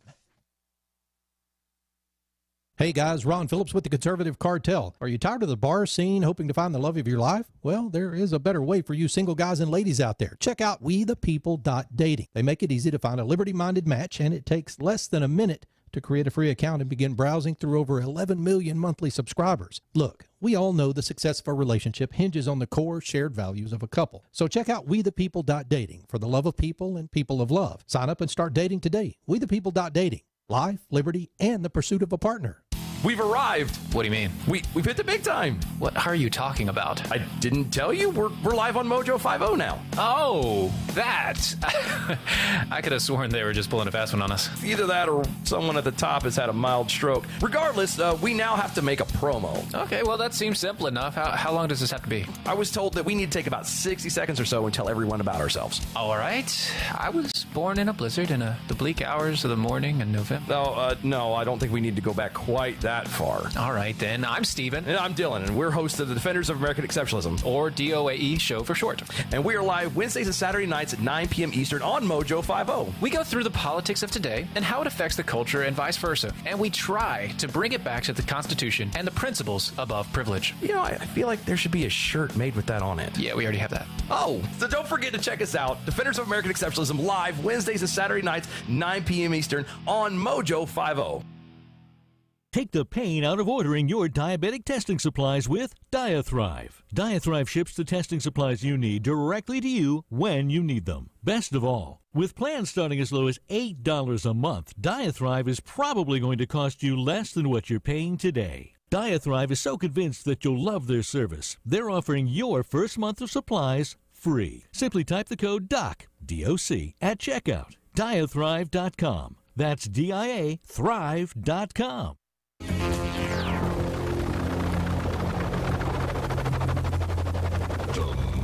Ship has landed.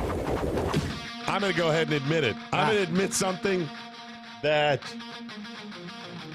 I don't know if another conservative commentator will actually admit to today. Okay. If they do admit to this, they'll probably be chastised, but I don't think most would. I think most of them are going to pretend that they did not have the same reaction that I had. Okay. Yesterday, when I heard that Ruth Buzzy Ginsburg had been injured, my first reaction was, yes! I'm not saying that's a good thing, because instantly, as it was still ringing out, I was like, oh, I feel kind of bad for. So, I mean, I had truly, some bad feelings. I don't want to see the old lady hurt. Right. It's kind of sad, though, that that's my first reaction, that we are so crazed. I said yesterday at Spectator Sport that upon hearing that a little old lady fell, broke 3 ribs, and knowing, if you know anything about geriatrics, that broken ribs like this often leads to death. Yeah. When somebody of that age, anything that is going to put you on your back in bed, it's not good. Right. Even if it's good stuff starting out that puts you on your back, it's going to be bad for you. Right, eventually. But my first reaction to little old lady, seriously injured, was yes. Oh, crap. Yeah. I feel kind of bad for her. Yeah. Because I didn't see her first as a little old lady. I saw her first as a reprehensible Supreme Court justice. Yes, exactly. A progressive, a person who is trying to although she doesn't mean it, hurt people. She has a bad side too. You know why she doesn't drink tequila anymore? She's a mean drunk.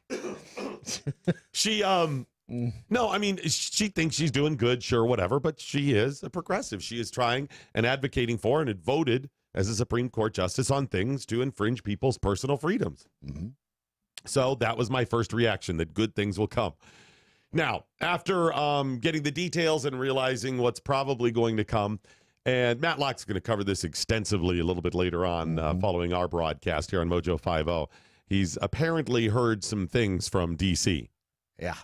Some whispers inside the Beltway. Which is shocking because usually it's Matt who's talking. Right. Not so much the listening. But he is hearing some things from D.C. So Matt's got some people. Matt, the cartel is not exclusively just Matt Locke. No. It's not Matt and Phil Ron Phillips. And Ron Phillips. Yeah. It's called the cartel because they have people. Yes. They have people scattered around the globe that are in the know. They have a think tank that the kitchen cabinet, so to speak, that backs them, of knowledgeable people.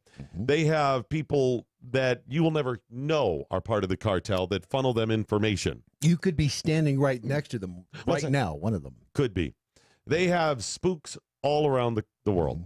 And he's hearing from some of his people in D.C. that likely, but you know what, I'll let him share coming up. Yeah. But it could be worse than we realize.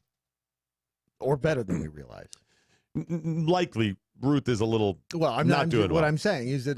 by better, what happens to her. Right. As we know, 3 ribs broken. Our bodies is a collection of systems, right? Your lymphatic system and your respiratory system and your immune system and all of these. When one of them goes down, it taxes all of the others. Yes. The others have to work a little harder, puts them in jeopardy. And when you're young, it's difficult, but medication, training, treatment, whatever, you can likely survive, different things that people survive stuff all the time. But when you get older, each one of those systems are struggling to keep up. It's such a strain. So when one of them is challenged, all of the others, it's too much for them to keep up. And you start falling like dominoes. Boom, boom, boom, boom, boom. That's probably a bad analogy in her case. Falling like dominoes because she fell down steps and broke her ribs. Bad. Sorry. One starts affecting the other. That's the reason so many elderly people die of pneumonia. You get a cold and it goes in. Look, people get colds all the time. Well, how come? Because it's too much of a strain on them. Yeah. Lots of elderly people die from falls when they break their hip, their leg, their ribs. That's why I'm extremely careful when I get out of the shower now. Is that it? I don't want to see bad things come of Ruth Bader Ginsburg. I don't know her. I'm sure she has a family that loves her. They think the world of her, and it would be very sad. And I don't want to see anybody have to go through that. America would be better off, much better off, without Ruth Buzzy Ginsburg on the Supreme Court. Yes. We would be, based on track record now, much better off if Donald J. Trump gets to replace her on the Supreme Court. With that woman. Amy Barrett. Yeah. Amy Comey Barrett? Sure. Okay. That would be amazing. I don't know if that's going to happen. Wait and see. But I would say based on her advanced years, the type of injury she has, Donald Trump be getting a pick.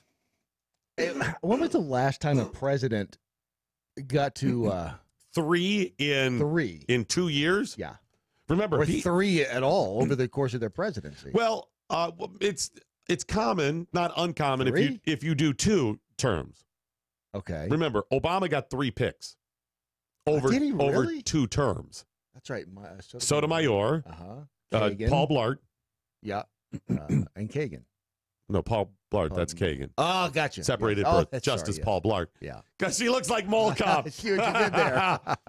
And then Scalia. That's right. Of course, they delay whatever, but he got 3. I think Reagan had 3, but those were 2 terms. Trump would not only get 3 in 1 term, it would be 3 in under 2 years. That is pretty amazing. Conspiracy theorists unite. Oh, which brings me to the next part of this. It would be amazing if he got the pick. But remember, folks, as we said about the election and all of them, some of this stuff we can't change. It's going to piss you off. We might as well enjoy the ride, right? Yes. Yep. Might as well enjoy the ride. This is going to be a spectacular ride. Mm-hmm. Did you see the people flipping out last night? Oh, my God, Ruth Bader Ginsburg. Oh, my gosh. People were offering to give her parts of their body if she needs them. Give you my ribs. They were serious. They're like, if she needs a kidney, I would donate a kidney to her. I'll give her my rib cage. Can they do a rib cage transplant? Can we do that? Sure, give her that. Yep. Can make her into RoboCop. Robo Justice. You're welcome, whoever is about to put that together. Right. You're welcome. So the goal, first of all, the conspiracy theories that will abound. Mm-hmm. Oh, that is Trump pushed her. Gold. It's gold. Trump pushed. He stuck. People saw him going into her office just before she fell. He pushed her. When they tie this in to Russia. Oh yeah. There was a Russian operative who greased the steps. Well, and there's no video footage of him going into her office. Exactly. He had the cameras disabled before he went in. You can see a glitch in the time code right there. That's where we are. So that all the conspiracy theories, all of the circus of the next nominee. Right. And they try to stop that. And then knowing that who confirms? Oh, that's right. The Senate. That's right. Sure. Take the House. Dun, dun, dun. Wow. It's going to be gold, Jerry. It's going to be gold. It'll be awesome. So you have to keep that one up. Then Trump still has 2 more years. Yeah. All he's got to do is, go push a couple more of them in there. Well, no, I mean, we've already heard that there are, there's at least one, Clarence Thomas, who knows that if Trump is out in 2020, he would have to wait 4 years on the hopes that another Republican would come in to replace him. And even if that happens, would that Republican be truly conservative? Right. And, how will that all roll out? So it could be 8 years. It could be 2 more years of Trump. Then it could be 10 years if you want to be replaced by somebody that is ideologically like you. There's a lot of ifs there. So we've heard rumors. In fact, Matlock, the conservative cartel, heard those whispers during the Kavanaugh hearings that Trump may get another one in Clarence Thomas because Clarence Thomas is considering retiring. So imagine that now. Trump with 4 picks in 4 years. Telling you, his presidency is going to be very interesting in hindsight. Now, knowing that the Republicans control the Senate, and Trump, if he gets a pick out of Ruth Buzzy Ginsburg, right, and they are going to lose their mind, they have got to amp up the impeachment. Oh, yeah. They've got to get this going. If they are, and Ruth Buzzy Ginsburg, she's not dumb. She's going to try to do everything she can to not retire, to try to, whatever, but she may not have an option. If she doesn't have an option, that means there's horse trading going on Capitol Hill. And some of it would be, hey, can you hold off? Beep. Boop. Boop. Just keep pumping oxygen into her. Hold off the retirement or the death so Trump doesn't get a pick until we can impeach him. Right. If he is, I'm not saying they can, but these are these are the things that are being whispered, that were whispered all night long on Capitol Hill. They've got attorneys working on 18 different ways that they could try to stop that. Absolutely. They're thumbing through every legal precedent they could possibly get their hands on. Yep. Everything they could possibly think of. Now, if Donald Trump is truly smart and gets it, and he has a healthy ego, nothing wrong with that, not a criticism, it's just fact. The guy has a very big ego. Everybody who sits at that chair has to have an ego. Right. And that's okay. So you need some of it to do the job. Yes. You got a certain gravitas, a certain mojo. Exactly.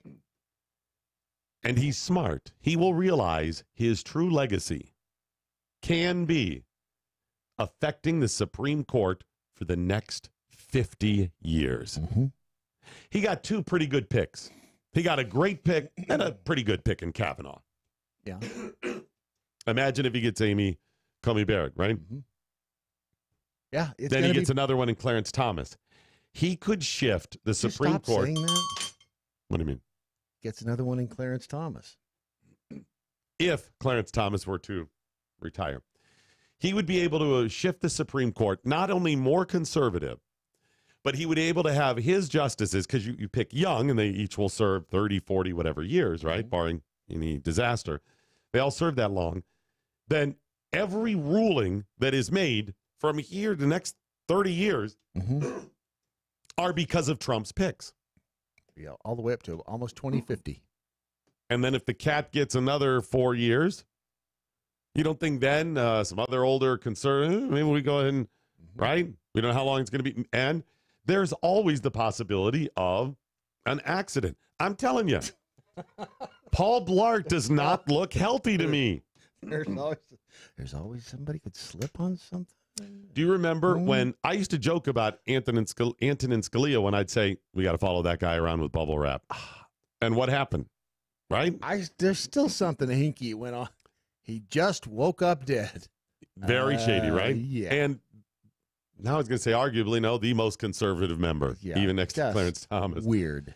So, yeah, I used to joke about that, and everyone was like, oh, well, it's happened on the other side now, in one of the most progressive members.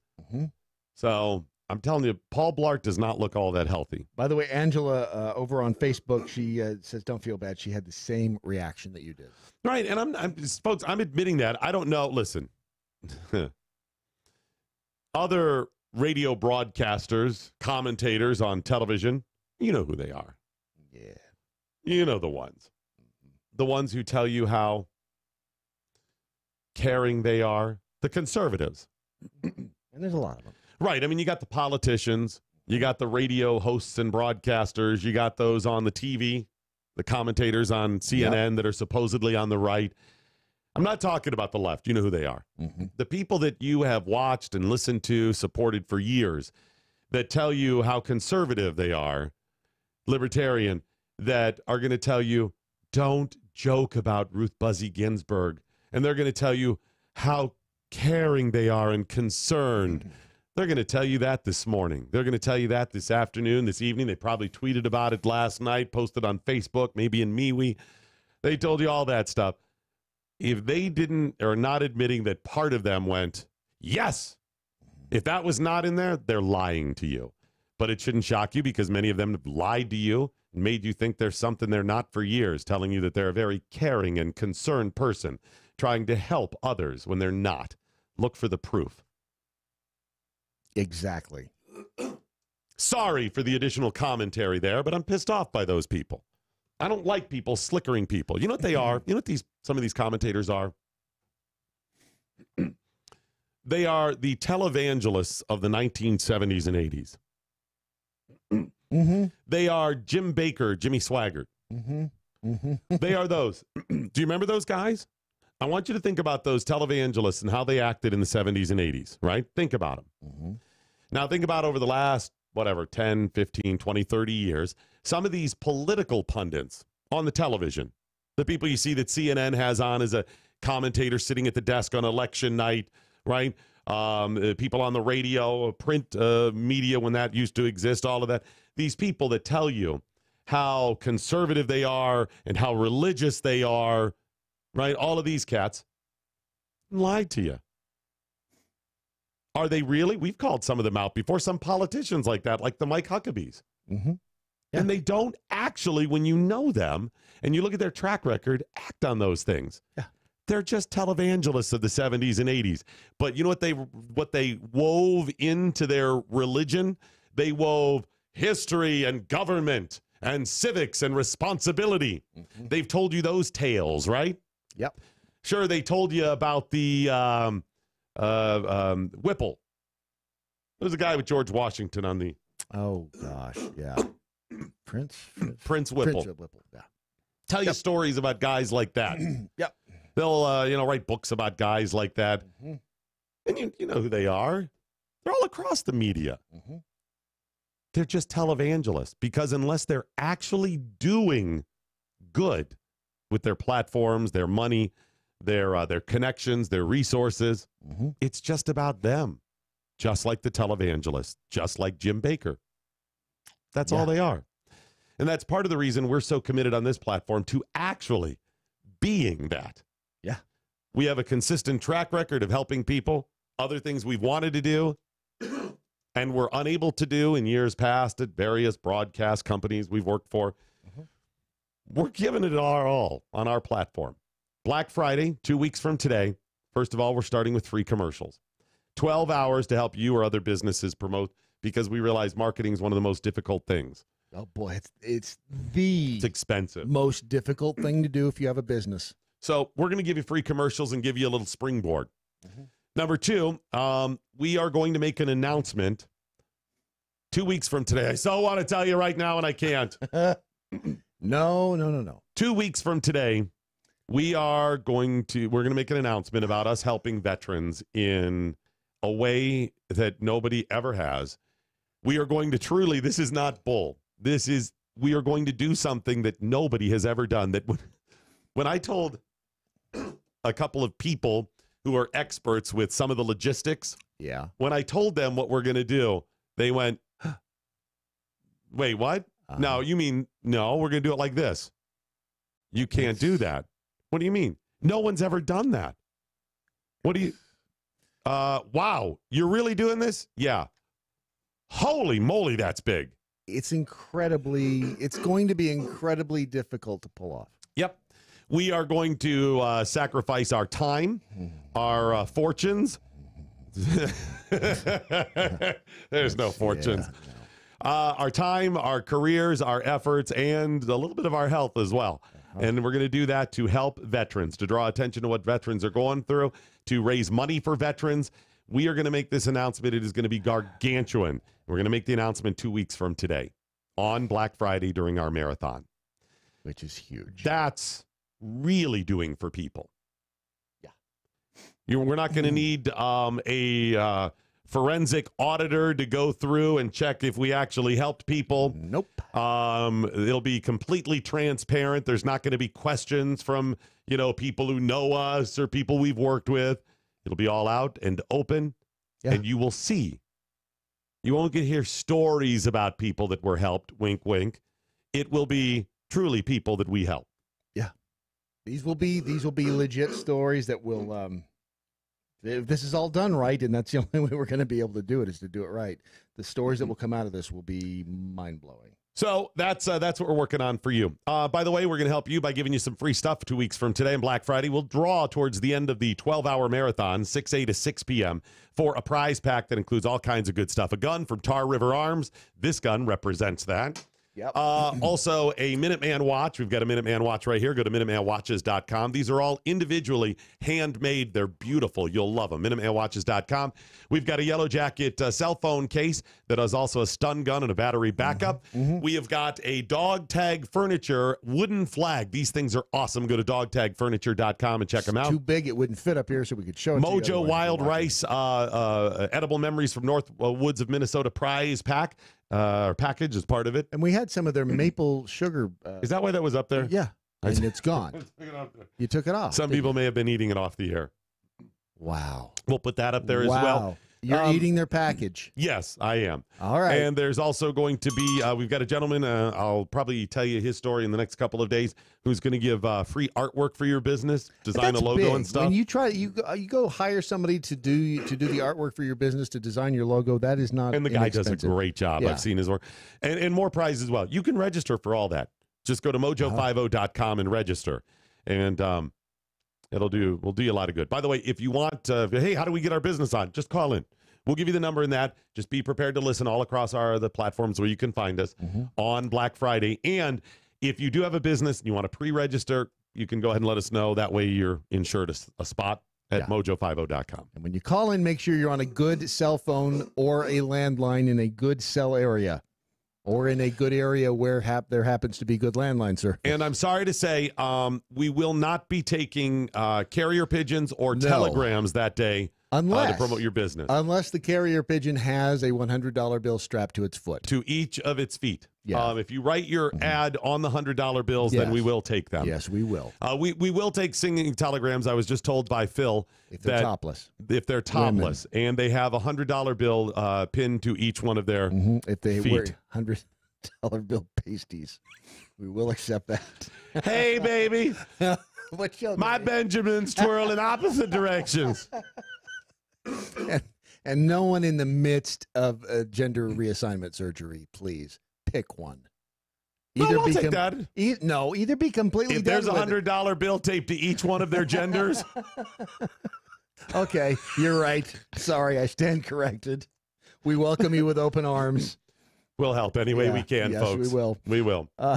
Libertarian, by the way, just tweeted, I honestly fear the depths to which the left will sink to prevent Ginsburg from being replaced by a conservative. You think they behaved poorly during Kavanaugh.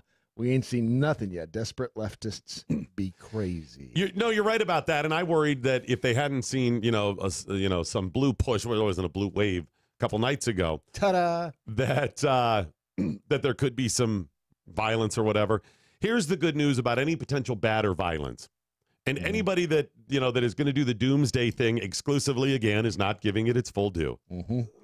If there is bad, there will be good that comes with it. And we are on a pathway to a lot of bad. We know that. We've been on this path for a long time. There's no going back and stopping. It doesn't work that way. No. It's always through the fire. Go through the fire, get to the other side. Let's acerbate that. Let's make it quicker. Let's get to the other side and have good things happen. Exactly. By the way, speaking of going through the fire, you can get your fat out of the fire by leaving the fire or not having fat. Hey-o. Speaking of fat, Brad Staggs, how are you losing weight? I am losing it with Riduzone. It's a supplement that you can take that it's not a magic pill, but it helps you on your journey after discovering that this, and I'm holding in my fingers, packet of ketchup, this on a daily basis is what contributes to you being fat over time, as little as 7 calories a day. Did you know that? 7 calories a day. Try Riduzone.com. It makes you want to eat less because it gives you a full feeling, and it also boosts your metabolism, so it's going to burn faster. It helps you. Get a jump now before the holidays. Riduzone.com. RIDU zone.com. Riduzone.com. More of your comments, and we will have an update from our expected, projected, anticipated, and predicted file. Oh, good. I look forward to that. Pretty much we're just rebroadcasting something. Gotcha. High capacity, fully automatic, large caliber, freedom. MoJo 50. Hey guys, it's Ron Phillips with the Conservative Cartel. You know, everyone lives with a little bit of pain, but living with diabetes can be a real pain. While you may have to test your blood sugar and take insulin, ordering your testing supplies shouldn't be one more pain you have to deal with. At least it's not when you work with Diathrive. Diathrive ships the testing supplies you need directly to your home when you need them. Gone are the days of visiting multiple stores to find the right strips, waiting in long lines to purchase your supplies, or sorting through your insurance requirements to figure out what they cover. Best of all, with plans starting as low as $8 a month, Diathrive is probably going to cost you less than what you're paying today. Diathrive saves you time and money. Plus, they're pretty fun to work with, too. So why don't you give Diathrive a chance to show you there's a better way to manage your diabetes? They're so convinced that you'll love their service that they're offering your first month of supplies free. Simply type the code MATT, that's M-A-T-T, at checkout. Be sure to head out to the web right now and check these guys out. It's Diathrive.com. Doc Thompson, MoJo 50. You know what? I'm going to take back what I said. I'm going to let you decide whether or not if it's a bad government employee. All right. The mayor of Lantana, Florida. All right. He's accused of soliciting sex. From whom? A constituent in exchange for speed bumps. Wait, he wanted to trade sex for speed bumps? Yes. So, how bad did you want the speed bumps? Let me explain. And by the way, that's not a euphemism. Catherine Padilla had been an advocate of speed bumps in her neighborhood. She wanted speed bumps. You know, those things they make your community safe, according to some. Eventually, they had a lunch meeting about it. Okay. So they're at the lunch meeting. I'm assuming he drove. Otherwise, what would you get in his car after the lunch meeting unless it was under some... Let's go out and look where you want the speed bump. Something. Did he have her bound and gagged in the trunk? No. Okay. This was all very on the up and up. She declined. And I am a little curious, how did that conversation go down? Damn it. Okay.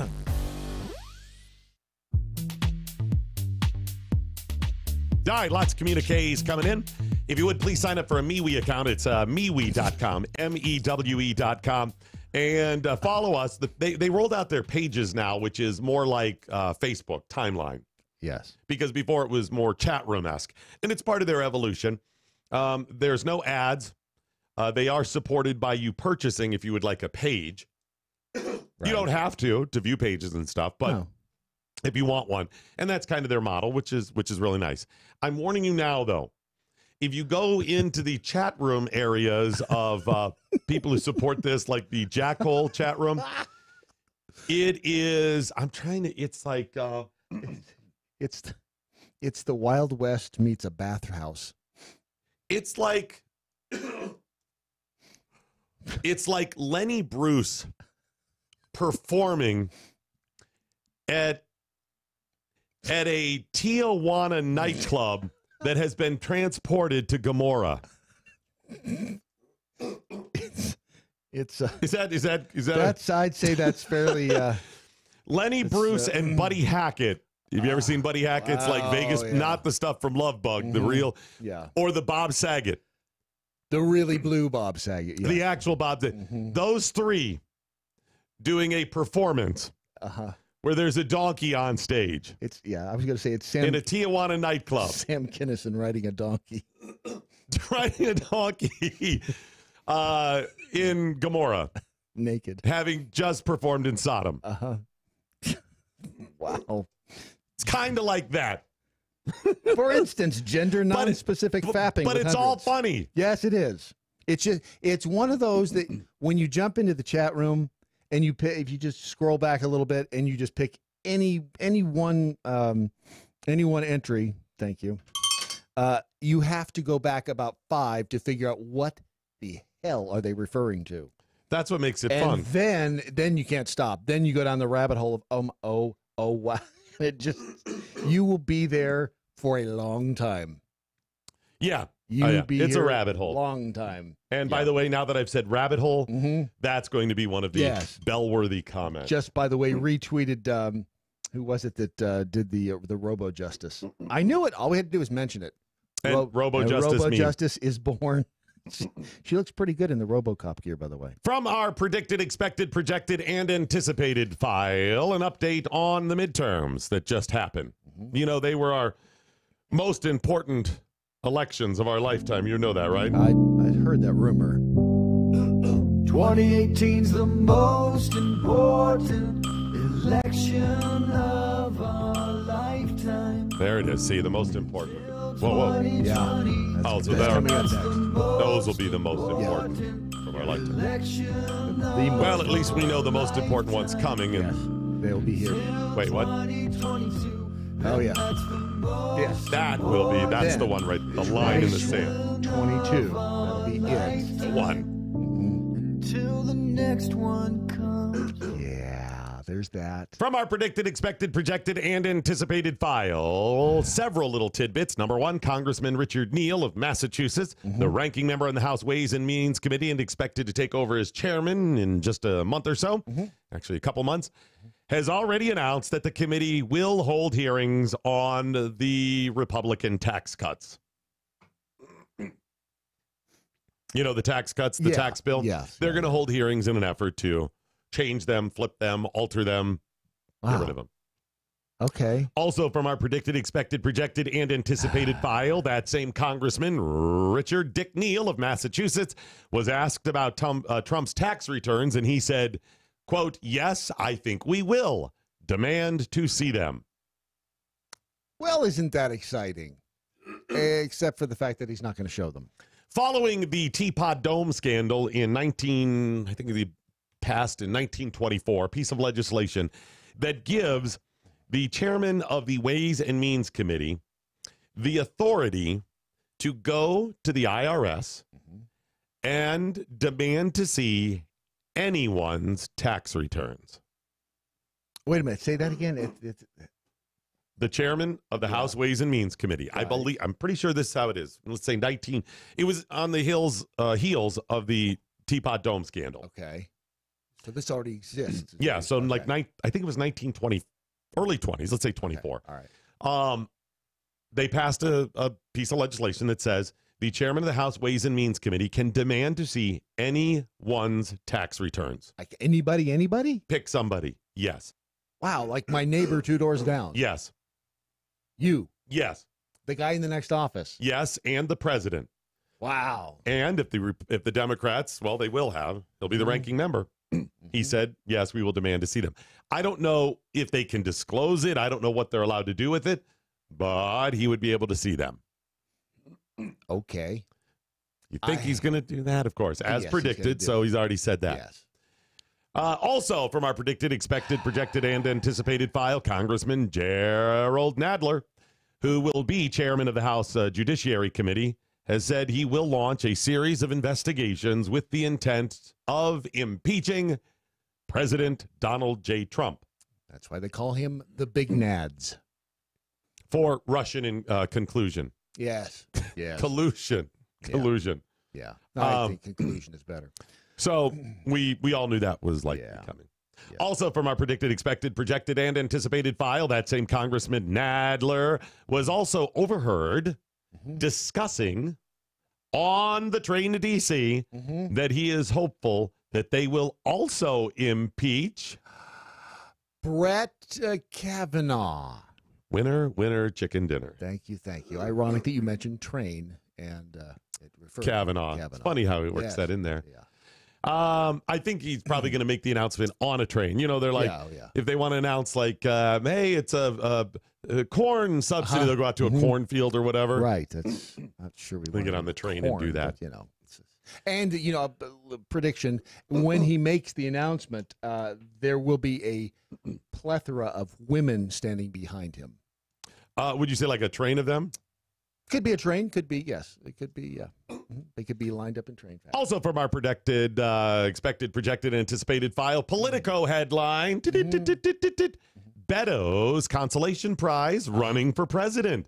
Democratic activists in Iowa and New Hampshire welcome the vanquished Texas candidate with open arms. Well, Democratic activists in Iowa and New Hampshire. Isn't that interesting? Welcome the vanquished Texas candidate with open arms. He achieved, he achieved everything that he sought out to do, which was get name recognition. If he had won the seat, that would have been a cherry on the top of the sundae. That's it. I saw one of them.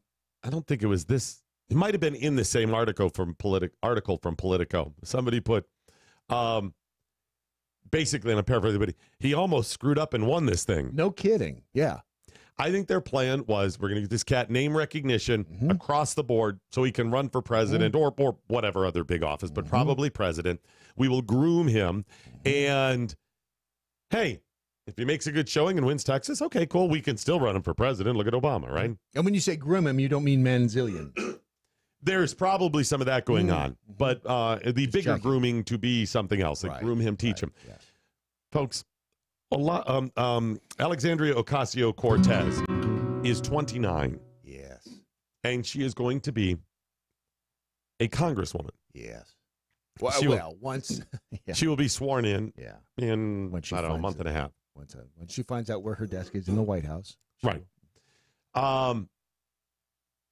We've got other young little candidates as well. The one that beat Rod Blum in Iowa has only served in the state house, and she is also like 29 or whatever, an extremist as well.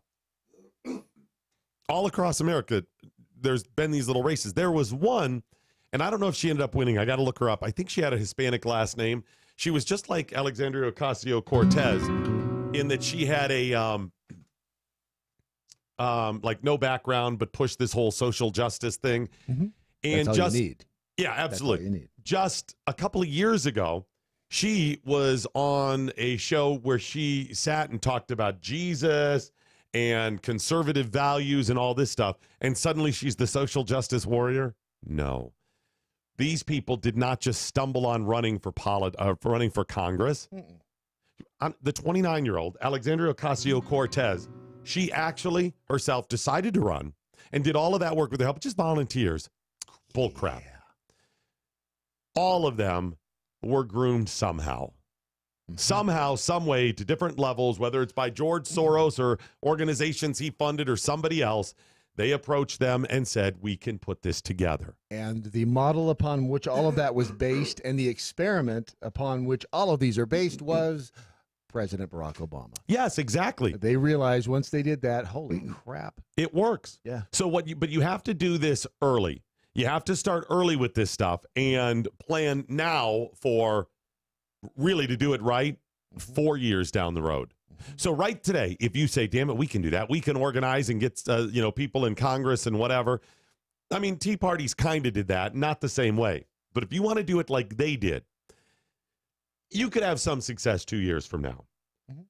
But you really need to shoot 4 years from now. You've got to truly get the systems in place. So if you are an organization, you have money, you're a think tank, you're the evil Koch brothers, Americans for Prosperity, all of those. Right. You go out and find people now that could win. You clean up their backgrounds, you clean them up, you give them a little manscape and make them look pretty on the stump. You make them articulate and clean. Clean and articulate. Yes. And you give them some experience. You start them going to Rotary Club meetings in your town. You start painting their background. And these things take time. And then you set up the little power structure in the local communities within the party, because you've got to have those people. And that's how it works. It's very smart. It's a very smart way. And like I said, Obama proved it works. Right. And even Alexandria Ocasio-Cortez, she followed Obama's model. He has a model? He does. Yeah, in the trunk of his car. Gotcha. If only we had known that. Right? They still would have elected him. What am I saying? Hey, a few minutes ago, I mentioned Dog Tag Furniture. I want to tell you a little bit more about them. Dog Tag Furniture is an organization that was started in order to help veterans, more specifically, help bury veterans. It's not a pleasant thing to think about, but when someone dies, unless they have some insurance policy or money put away to pay for their funeral, the family and friends or society gets the bill. Well, and again, we were discussing that when we were in D.C. People like Paul Ryan retire from government, and it happens across government, and they get these insane, obscene pensions. They get their health care. Yep. And when you come back after fighting for the country and fighting for people's rights to be stupid, you die and you get stuck with the bill. Let me put it this way. Alexandria Ocasio-Cortez is going to be paid $174,000 a year and all the perks and respect that goes with being a congressperson. Meanwhile, there are veterans that are dying right now who don't have the money to even pay for a funeral, and their family members will be stuck with a $7,000 to $10,000 bill. Gosh, seems fair to me. You're going to talk about fairness. How come we don't take care of those things? Maybe you're somebody who says, Doc, government shouldn't take care of those things. Fine. Who's going to take care of it? You know what the government benefit is for veterans? Oh, it's measly. If you're a veteran, I think it's a couple of $100, 250, Ron? Yeah, 300. Yeah. Okay, and I get, okay, there's limited funds. I'd like to see you police the VA a little bit better and maybe put some of that fund. Funds, how can they give Paul Ryan a pension for the rest of his life? Exactly. That's BS. And then that is BS. And then if you are active duty, I think it's $2,500. Remember, the average funeral is almost $7,000. Even if you just get cremated, that's like $1,000. Well, those family members are going to get stuck with the bill. And if you want to help out, you can do so. You don't have to donate money. You can go buy something very nice. One of those beautiful wooden flags at Dog Tag Furniture. DogTagFurniture.org is the website. They have some other things like T-shirts and ball caps as well, but get one of those flags. You can get a discount. Is a 30% discount right now. Just use the promo code MoJo50. It's MoJo50, and you're going to get a 30% discount. Monday is Veterans Day observed. It's actually Sunday. Right. Tomorrow is the Marine Corps birthday. Be a good weekend to go to Dog Tag Furniture and help out veterans by getting something nice. Everybody wins here. And maybe you buy a couple of them. Give one away for Christmas. And they get different sizes. They're beautiful. There's like a 30 by 19. We've got one in our studio right now. We have a big one. Talk for a minute. And Ron, switch over to this other camera. We have we have one of the large ones here in the studio. This one, I think, is one of the. It's like 4 feet. It's 21 by 47. So that's a big flag. So what? That is a huge flag right there, and I think he's making one of those that will be in the package. By the way, in the prize package for a Black Friday giveaway. Yeah. But when you buy one of these, a portion of the proceeds actually goes to helping veterans' families with the burial expenses. It's really amazing. It's a great way to do something. And still, if you're going to give a Christmas gift, great Christmas gift, and still at the same time doing something good for our veterans and the country. Dogtagfurniture.org. It's dogtagfurniture.org. Sorry about moving the camera, Phil. Sorry about that. It's Ron. His name's Ron. It's Phil Ronnersberg. No, it's Ron Phillips. I don't think that doesn't sound right at all. Very close. Hey, speaking of your girl, Alexandria Ocasio-Cortez, got some sad news to report. Oh, no. What happened? She's still a victim. Of what? What do you mean? She just became, I think, the youngest woman ever elected to the House. Yeah. How did she? How's she a victim? What's she a victim of? Capitalism and society, and our capitalistic society. Victim of capitalism. She can't afford to move to Washington, D.C. Bravo, Sierra, on that one. Wait, what? What? Yeah. How much is she getting paid? She's going to make $174,000, but she doesn't get a salary until she gets sworn in, Brad. How's she expected to move? Until she gets inaugurated. Yeah, that's right. She said she was going to be inaugurated. Did you hear that one, Ron? That was a good one. She can start making all these changes when she's inaugurated. She can't afford to move there because she doesn't make her $174,000 until she starts work. What do you want to bet that there is some program that they have for senators, for representatives moving from their... You can bet if they don't have one, they're going to have one. Oh, they're going to have one, and her little political action committee or whatever she's got going, her little money funding machine. She said she needs to wait until her congressional salary kicks in to get an apartment in D.C. BS. She said she's preparing to move to D.C., but the time before she moves to New York is going to be very unusual because she said, quote, I can't really take a salary. I have 3 months without a salary before I'm a member of Congress. So how do I get an apartment? Those little things are very real. Isn't there a Kennedy that'll let her bunk with him? I bet there is. Hey, there was something interesting in that article, too. Yes. Doc and I talked about that it was going to be her and her partner. Yeah, she said she made a reference to her and her partner. She said something about me and my partner are going to get an apartment, whatever. And I was like, this is the first I've seen anything about partner. Does she mean that in a politically correct, I've got to say partner even though it's a dude and that's traditional? I'll say partner because I'm a progressive. Or is she from the Isle of Lesbos? You know? I don't know. I thought she was from Puerto Rico. And by that, I mean upscale part of New York. My impression of her suddenly got raised a couple of notches. Thank you. Have you seen her shoes? Are they sensible? No, they're really not. She kind of wears the F me pumps sometimes. Because she's aggressive, like she'd be the dude. But who knows? Remember the picture of her squatting underneath the bridge? Oh, that's right. Yeah. So maybe it is a dude. I don't know. I haven't seen anything. I did a quick search for it. I couldn't find anything. But anyway, she can't take a salary, Brad. She's gonna have to suffer for a couple of months. Can't move there yet. Someone suggested George Soros will help her out. Yeah, here's the thing. This should highlight by itself what a colossal failure they've made. What a colossal mistake or what a colossal failure it is with her. Oh, no, she's a fabulous puppet. Brad, think about this. I understand. She's first of all, it highlights what was her job before this?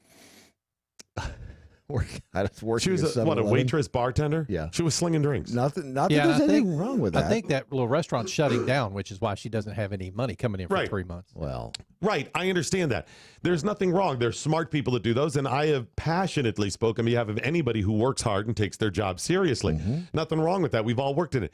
It just highlights she has no life experience. I've said before, I think it's a good thing when non-government workers, elected servants hold positions. I think that's very good. But usually you bring something to the table. Hey, I'm alive and breathing. Put me in there. I'm serious. I mean, yes, you could represent your people, but usually they would either know you as somebody who has some life experience, a track record of something. Right. And if it comes to her voting on fiscal matters, she has not budgeted enough, knowing for the past several months that she knew she was going to win on Tuesday. And she won the primary months ago. What about when she votes on stuff involving money, too? That'll be really fiscal matters. Yeah, and money. Okay. And she's concerned about she doesn't know how to move now. Brad, if I said you are guaranteed a salary of $174,000 a year for the next 2 years, but you are not going to be able to collect that for the next 8, 6, 7 weeks. You couldn't move to the new job now, even if you had no money. It's very hard. What would I have? I'd have to hitchhike. Hi, Mr. Apartment Owner. Yes. I will be sworn in as a member of Congress in 6 weeks. Maybe we work out some sort of deal. I don't know, a credit check on you. Do you see what I mean? Seriously? Do you see how they treat Congress people on Capitol Hill? It's like the Queen passing by, the genuflecting and stuff. Yeah, it is. You're not smart enough to get that done. The girl's adult. She is an adult. Should she get her own car? Does she get a car like when we were in D.C. we walked by one of the we got to run down the perks they get at some point. They get a travel stipend allowance, and it's a certain amount of money. I think it's up to $1,000 a month for any combination of, I don't think this includes plane trips. I think this is just car, driver, gas, all of that. So you can, who was it? The one that had the, from New York, Charles Rangel. Was leasing a car for $600 a month. Wow. Lease. Nice car. Car. Then had a driver and whatever else. But yeah. Leasing. She'll do all right. Yeah. She'll do all right. Yeah, right. That's, of course, Alexandria Ocasio-Cortez, the poor victim. What do you mean it's last call? All righty, that is it, ladies and gentlemen, the end of your Daily Mojo. But before we go, as always, let's find out what we learned today. We learned by 2025, moms all over America will begin to tell their kids they can go blind from fapping. and I'll still be saying, huh? Huh? What is that? By the way, when I first read the article, I thought it was vaping. I thought it was like that. We learned Johnny Depp's impersonation of Jack Sparrow was, his inspiration for Jack Sparrow was Ted Kennedy.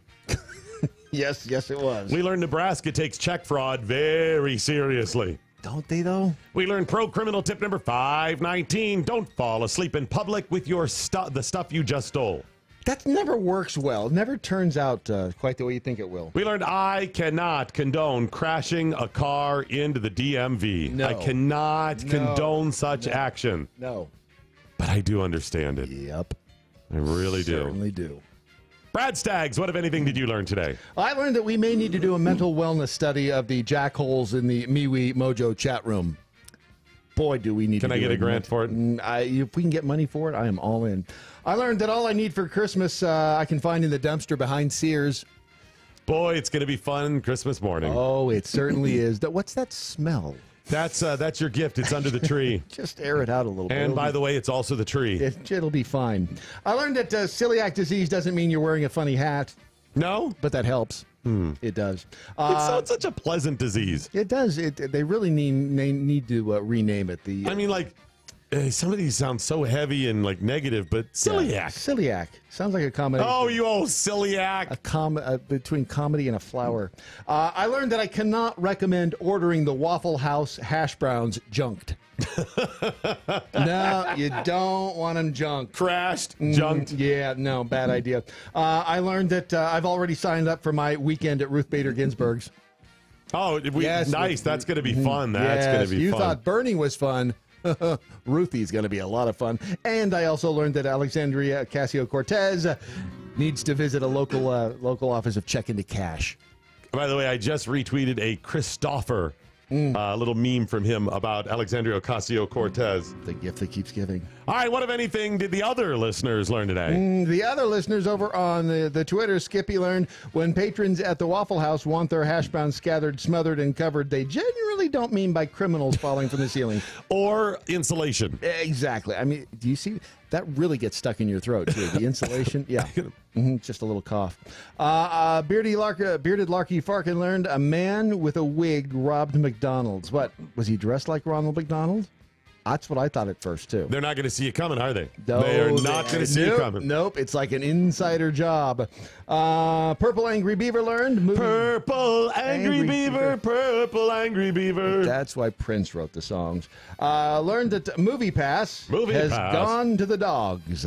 So horrible. That's really, really a good one. What a horrible company. Suspicious Backyard Packages learned. Even AT&T is like, wow, they suck. Damn. Suspicious Backyard Package learned the RBG Rib Fest is on. Ain't got nothing. My baby back. That's inappropriate. Don't write things like that. What was that again? Just as an example of what not to say. The RGB Rib Fest is on. That's troubling. Don't do that. Let's see here. Stephen English learned most important election jingle, Who's on the Pipe? Just have to let that one settle in and kind of marinate, and then it will all make sense. Over on the MeWe, I'm just giving you a sample of what we got. Kevin the Saddle Tramp. Much smaller percentage of things we can share from MeWe. I'm laying 5-1 odds this chat room makes German porn look normal by Monday. German porn. Who's in? Yeah, it's only slightly less stabby than German porn. Mr. Busy wrote they need an immediate delete and burn button for this chat room for those crap I shouldn't have sent that moment. And there are a lot of those. And if you've noticed, the save goes on for in perpetuity. And forever. And forever, too. Holly Ann says, wow, you guys can make anything perverted. Well, guys in general, but there Make happen it? to be female. Yeah, it is. Excuse me, things are just perverted. We're just pointing it out. That's all we're doing. By the way, I think that... Thank you. And Backyard Cows learned in honor of RBG breaking ribs, I'm going to have some ribs for dinner tonight. Okay. Now I want ribs, too. I know. That does sound tasty. I feel a little bad that I didn't get to the new numbers on procrastination. It's been a busy week. Can we just do those Monday? Yeah. What else do we have coming up on Monday's broadcast? Monday is that big announcement about the big announcement that we can't announce for another week and a half, but we'll announce. Well, the big announcement's coming 2 weeks from today. Right, exactly. Black Friday. Okay. But we'll tell you about the announcement coming up on Monday. All right, sounds good. And then what does Matt Locke of the Conservative Cartel have coming up immediately following this broadcast on MoJo 50? Big inside cartel news. Some of the cartel members in Washington have been whispering, and Matt Locke has been listening, and he has some fascinating news to report. It really is pretty powerful. It's really, I would not miss this if I were you. No, exactly. Normally I'd say, go ahead and listen. Yeah, but today you definitely want it, right? Listen. All right, remember your Daily Mojo today is a Phil Ronisberg production. Ron Phillips production. Ron Phillips production. Six Semper Tyrannis. Good night, Steve Cannon. Wherever you are. Anya, now you go home.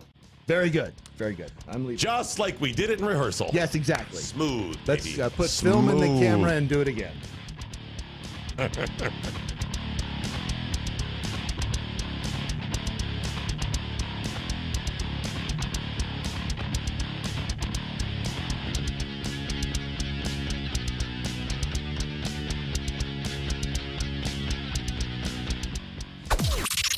This is the seditious, rabble-rousing, liberty-loving home of fun.